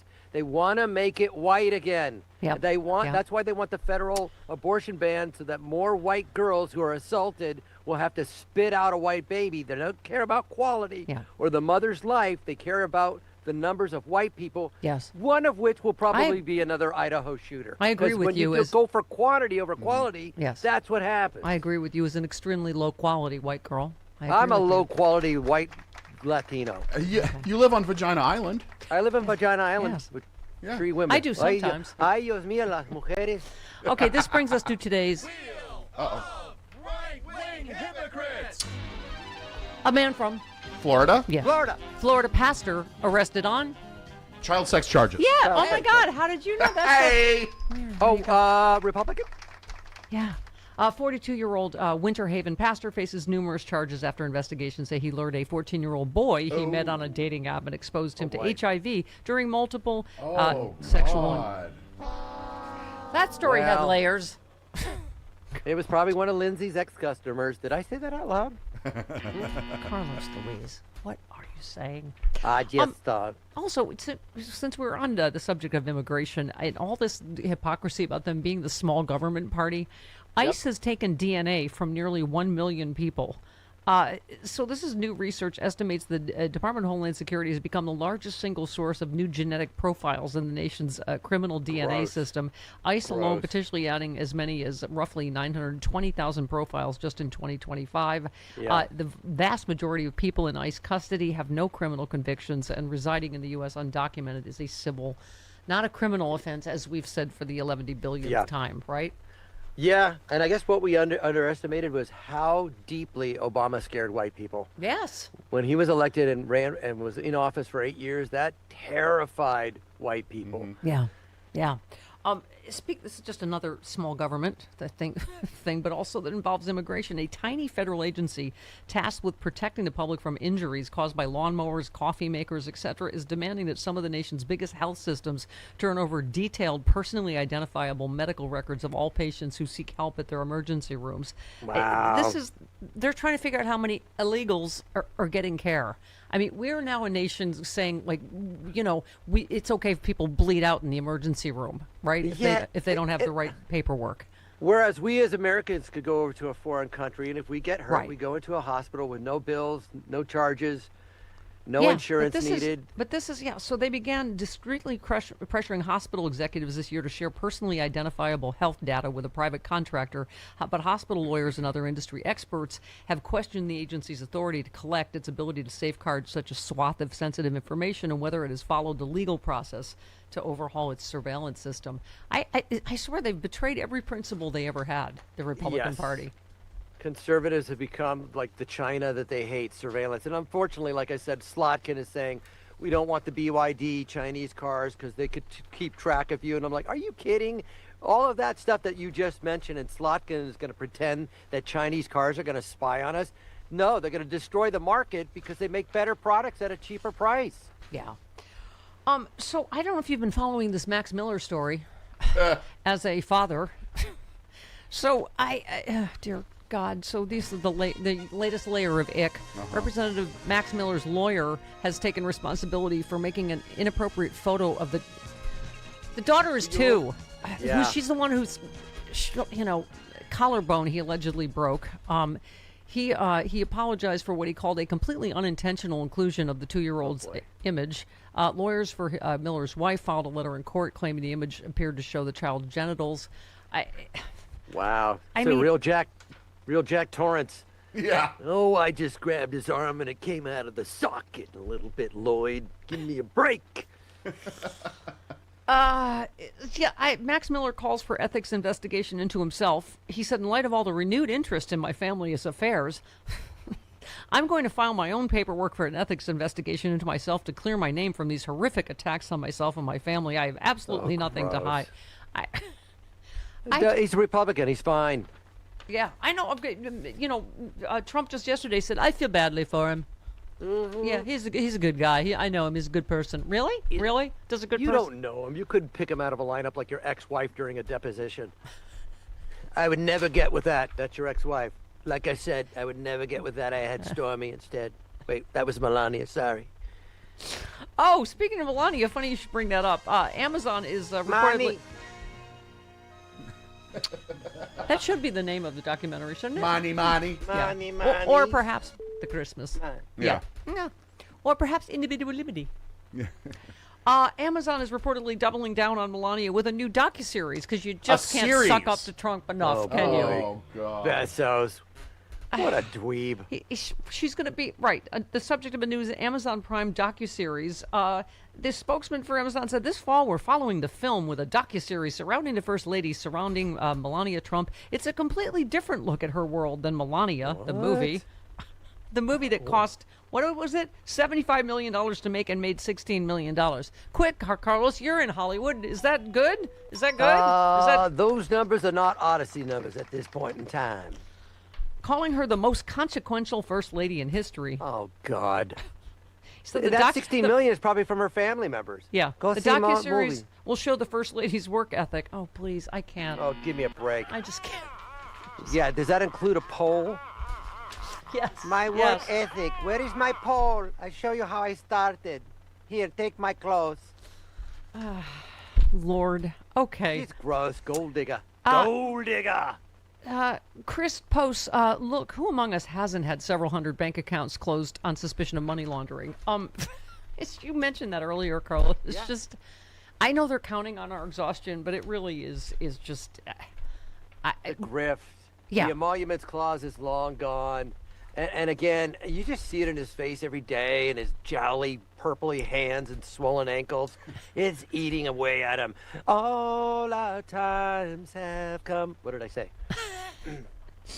So here's a good news stack, which is very small. A federal court has now blocked Trump's attempt to steal Colorado's entire voter list. Yep. Democrats are now 20-0. Again, I don't math the math. Carlos, that's good, right? That's won. good. Yeah. It's a good track record. Yeah, there, they've Colorado. won zero. Oh, to carry the forward about it. 0 times. The Trump administration has won 0 times. Okay. Yeah, voter suppression is so obvious. Yeah. They know they cannot win on policy. And again, it just baffles me that you won the election. Why don't you take advantage of it and do great policy? Yeah, I know. Why Mike, did you get Mike involved in this? Johnson coming out and saying people don't trust the government. I'm like, Yeah, you're 'cause the it's governor you. in all 3 branches. Like, yes, people don't trust you. I mean, I mentioned this earlier, but look at how Trump's dropped a whopping 59%. That's almost 60, Chris. Yeah, I've heard. And 77% among moderate Republicans on his overall approval and on the economy. This is a disaster for the GOP just 3 months from the midterms. Once again, save the hive. Democrats Save the don't hive. pick this up. I appreciated the woman from Michigan that just said El Sayad is not a part of the Democratic Socialist Party. So stop with trying to divide people. You know, you can. Yeah, and these labels are meant to make people feel. You know, people obviously. It was a very close race. I hope they mend fences quickly, but they were. You know, he obviously had ideas people liked, and it just. It sounds like Tellurico and Crockett in Texas, where he said, you know, Right. keep Jasmine Crockett out of your mouth if you're one of my supporters. Right. Again, yes, save the hive, blend together, great ideas. And you can look to New York and see what's working and Right. point to and say that's what we want to emulate. We want to make things affordable for people. We want to give them health care. Right. We want them to invest in renewable energy. Yeah, I mean, and you got to common respect sense stuff. You got to respect the voters, Carl. Like this is who they picked in this primary at this time, and that's it. As you say, the primary's over now. You know. That's right. So Yeah. yeah, if you love your candidate, if you love Gavin Newsom, vote for Gavin Newsom. If you love Pete Buttigieg, if you love Kamala, vote for them in the primary. Once it's decided, don't request a pleather belt when we're bleeding out on the beach. Just take any type of tourniquet. A blue tourniquet of any shape, form will do the trick. No more panties hanging on the rod. Goodbye, girl. Richard Okay. Dreyfuss. See, this proves the point. Somebody posted, I'm convinced if you listen to Trump long enough, you will go insane. That is, Yeah. Chris Yeah. and I can confirm. Can confirm. Especially this week. This week we've gone insane. Yes. Carlos, for instance, did you know we're all out of THAAD? We're all out of THAAD missiles, which is bad if we get attacked by Barcelona or Ibiza. Oh, THAAD missiles of Barcelona, Ibiza? Or perhaps if Thor was real and we were at war with Thor, we would be out of THAADs. With Thor. We have been out of THAADs. Yeah. Is that how he pronounced it? I don't know. THAAD missiles. We got the Chad missiles. No, which, they're as you know, THAAD. the Chads- THAD. Yes, they're The THAAD. the Chad missiles, they were very bad in Florida in 2000. They had a lot of hanging Chads, and those missiles were hanging and they could have dropped. Never mind. This is different. Okay, 49 minutes after the hour. What are This- the oranges of that comment? Oh, wait. Lonnie, you gotta go let the garage door quick. I gotta get that guy. Hold on. Okay. What? Open the garage door. It's the DWP. Open the pod bay They only doors come now. once every 6 weeks. Open the pod bay doors. Open the garage door. Or you do it. Okay. Open the door for Mr. Muckle. Okay, tell him to open the gate for him. Okay, 49 minutes after the hour. This portion of the show brought to you by Cozy. Wow. What? Thank you, Sam Elliott. Takes a hard man to appreciate.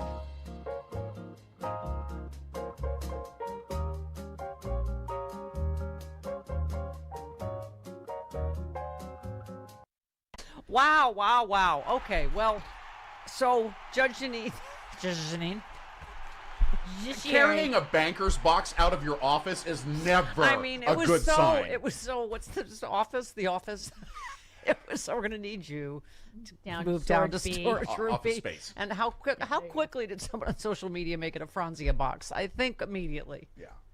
So, but when you're see, carrying a banker's box out of your office, Yeah. that's always a sign that someone's. Yeah. Although unhappy, just is. Well, I mean, means that you use banker's boxes to carry your stuff. your out. stuff. Yeah. That's But- what they're for. I don't think she has any plants. I think she killed them by putting gin in them instead of water. I don't know what's wrong with this stupid plant. Grow. According to some reports, she offered her resignation and Trump did not accept it. Oh, really? Okay, great. So, he said, what did he say? Give it till Friday. She folded like an umbrella. It says the guy who doesn't know how to fold an umbrella. Right. You know, can I just say of all the stories Jody swirling, It's just how profoundly mentally ill he is. It should not be the top story, pretty much. I know there's war crimes and financial crimes, and I get it, it's sex crimes, but just that whole thing in the Oval Office, just doubling and tripling. No, we have, he couldn't remember the word for video. We have the pictures, the moving, the kind of Magnified fortune. moving pictures, right. Magnified fortune. Do we have that? Bob Seska gave us, he was trying to say instant replay. Something, tape and magnified fortune. Magnified fortune. Something like that. But he's just, oh my God. Yeah. He's like doing they had the box cutters, we have the photograph, we had the tape. She choked. Did you look at the video that he put on Truth Central? No. Oh, there's nothing there. Was it a magnified fortune, though? It was magnified fortune. Was it a moving picture? It was a magnified fortune. It's a talkie. We have talkies. But then didn't he go back and say they didn't have camera? Well, we have cameras now, but we didn't have the cameras in time. I was like, no. That's not what you said. And this is Washington, D.C., the most... You're walking it back. Right. I mean, there's so many cameras in But D.C. that was just peak crazy. Just no, because now what? Like, he's gonna make someone else. He's gonna fire her, and then he's gonna make someone else charge again. Someone was saying this morning that this is why Pam Bondi and all the other people, because he's so delusional now that it's not just charge them so they're embarrassed and they have to pay for lawyers. He literally wants them in jail. Right. And the fact that James Comey and Letitia James are not in jail. Right. Okay. So I don't. Well, so yes, charges have been dropped against everybody who's been charged. Yes. And then finally. so it's hilarious because Janine Pirro's blaming her office, and Doug Burgum, and Doug Doug Burgum's Burgum, Right, blaming, he's getting a lot of the blame. But she's blaming other people in her office like she had nothing to die. Well, I mean, weren't they all? there's a good chance she was passed out drunk when they Right, but she's the head of that office. Yeah. I mean, when things go wrong on the Stephanie Miller Right, show, right. you Do you try think- to blame me. Yeah. Do you think they do? Do you think her staff does what you do? Just lift her, by the back of the hair, off a heating grate, and just, I think we have to dismiss these. All right, just. I think if we'll let you sleep. I think if you're at the top of the office, the blame should No, go but to I think you. they did lift her up by her, By the whatever scruff of that her is, neck? her scruff. It just tried to talk to her, and she just, was drool and gin, and then they just were like, okay, well, we're gonna have to dismiss these. Were the charges dismissed with prejudice? Do we know? Or? Do you think she woke up with a an indictment on her face? Well, what happened? What? Who? We dropped what? I'm just reenacting. Hey, Jody, did you see all the people, all the love I got on social media? I That I was saw. compared to Carol Burnett. Clearly, my physical comedy skills. clearly, my body of work. It's the same as Carol Burnett's. Okay. Well- See, I'm not delusional. This show has lasted longer than Carol Burnett's show. Yeah, so- that piker. Yeah, she quit on her own. Yeah, quitter.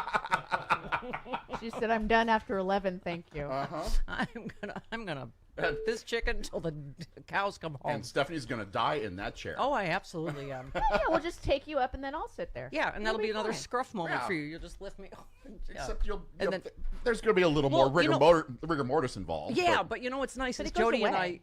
and I are both skinny, so you can just shove me back and just put her in front of me, and I'll just be behind her like a marionette. Sure. I'll wear her. Yeah, you can wear my skin suit. That was weird.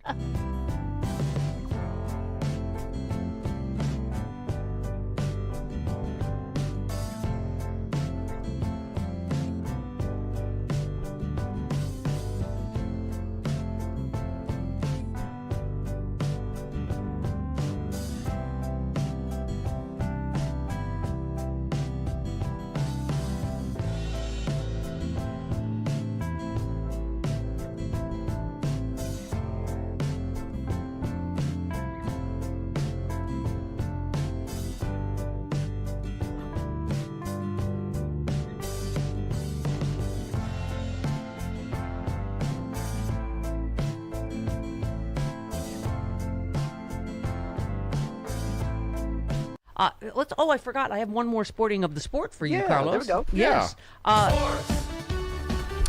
FIFA boss Gianni Infantino turns to Trump in Mamma mia. to Trump in Infantino. desperate attempt to save his job amid growing revolt. Oh, God. He's reportedly turned to Trump to save his job as pressure mounts after his proposed bid to spin off the organization's commercial assets to private investors. Of course, there's a Kushner involved in all this. Yep. If there's corruption, there's a Kushner. His brother, right? Josh Kushner leads this investment There firm. are more Kushners? Yes. Oh. Jesus, like we needed that. He might Janine Pirro him. Yeah. So he repeatedly attempted to contact Trump by phone, blah, blah, blah. But obviously there's a revolt. Go ahead. Oh, it's like a Renfield trying to get a hold of Dracula who fired him. Yeah. I don't want to talk to you anymore, Fintantino, whatever your name is. Go away.